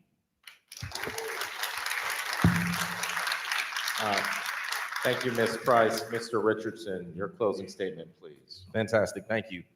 So I want to take a moment just to thank you two for moderating tonight, and to Leadership Long Beach, where I give a lot of credit to introducing me to the city of Long Beach. I'm class of 2010, which I will proclaim is the best class. I didn't know that I was gonna have an opportunity to buy a home and raise, my beautiful daughters here and get married at the Long Beach Museum of Art. Well, frankly, we couldn't afford the reception, so we went to the Grand for the reception. But, we're building a life here. Long Beach, I owe so much to this incredible city. It's given me the opportunity to come here as a young man with nothing, with a 1-bedroom apartment, and buy a home at 25, and raise a family, and get a job as a government employee in the city, and spend every day making a difference in an area of town that people had given up on. And I'm proud that we've changed. We've created a renaissance by working together and building neighborhood associations and recruiting neighborhood leaders and giving people an opportunity to speak up for themselves and come down to City Hall and say they want a paramedic and that they want a library. I'm proud of that work. I'm proud of the coalitions that we've built citywide over the past 8 years and in this mayor's race. I'm proud that the majority of the members, 4 out of 5 members of our school board, have said we'll support Rex for mayor. Our college board, the majority of our college board and the majority of members of the city council, elected officials from all parts of our town. I'm proud of the responses on doors when we talk about what we have in common, not what divides us. How I have a proven track record of inspiring people to do the things that need to be done to make a real meaningful difference. That's how we won 7 out of 9 council districts. That's how we did it. I believe in the spirit of Long Beach, that grit and determination that I've seen in North Long Beach, the spirit and grit and determination that I saw after we saw a very difficult night and unrest in our downtown, thousands of people out there painting out graffiti, sweeping up glass, making a difference in our city. When we had thousands of people hungry, people out there popping trunks and putting food in the backseat because we had people to feed. I'm proud of the city that vaccinated 99% of our seniors, the first city in America to do so, getting shots in the arms. That spirit of unity, that spirit of grit, that spirit of determination, that's what's gonna get us through this pandemic. That's what's gonna make us recover in a way that no community and no resident and no neighborhood is left behind. Thank you so much.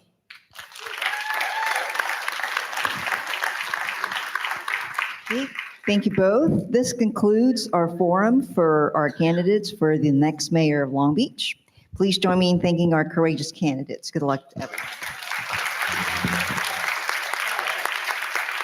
And tonight we've heard from candidates for State Assembly, District 65, 69, Long Beach City Council candidates from 3, 5, and 9, and candidates for mayor who certainly, whoever you're voting for, the exchange that we've had between these 2 candidates has truly been extraordinary. Good luck to all of you, and thank you for your service On behalf of Leadership Long Beach and over 2,000 alums of our adult and youth programs, please join me in thanking all of our volunteers who helped out tonight. Finally, we'd like to thank all of you who took time out of your busy schedule tonight to come and become better informed and engaged in your community. Have a wonderful evening, and be sure to express yourself and vote this November. Thank you very much, and let's have one big round of applause for our moderators for keeping us on time and informed. On behalf of Leadership Long Beach, thank you for attending. If anybody needs a parking validation, please see an attendant at the registration desk and they will hook you up. Have a good night, and thank you for joining us.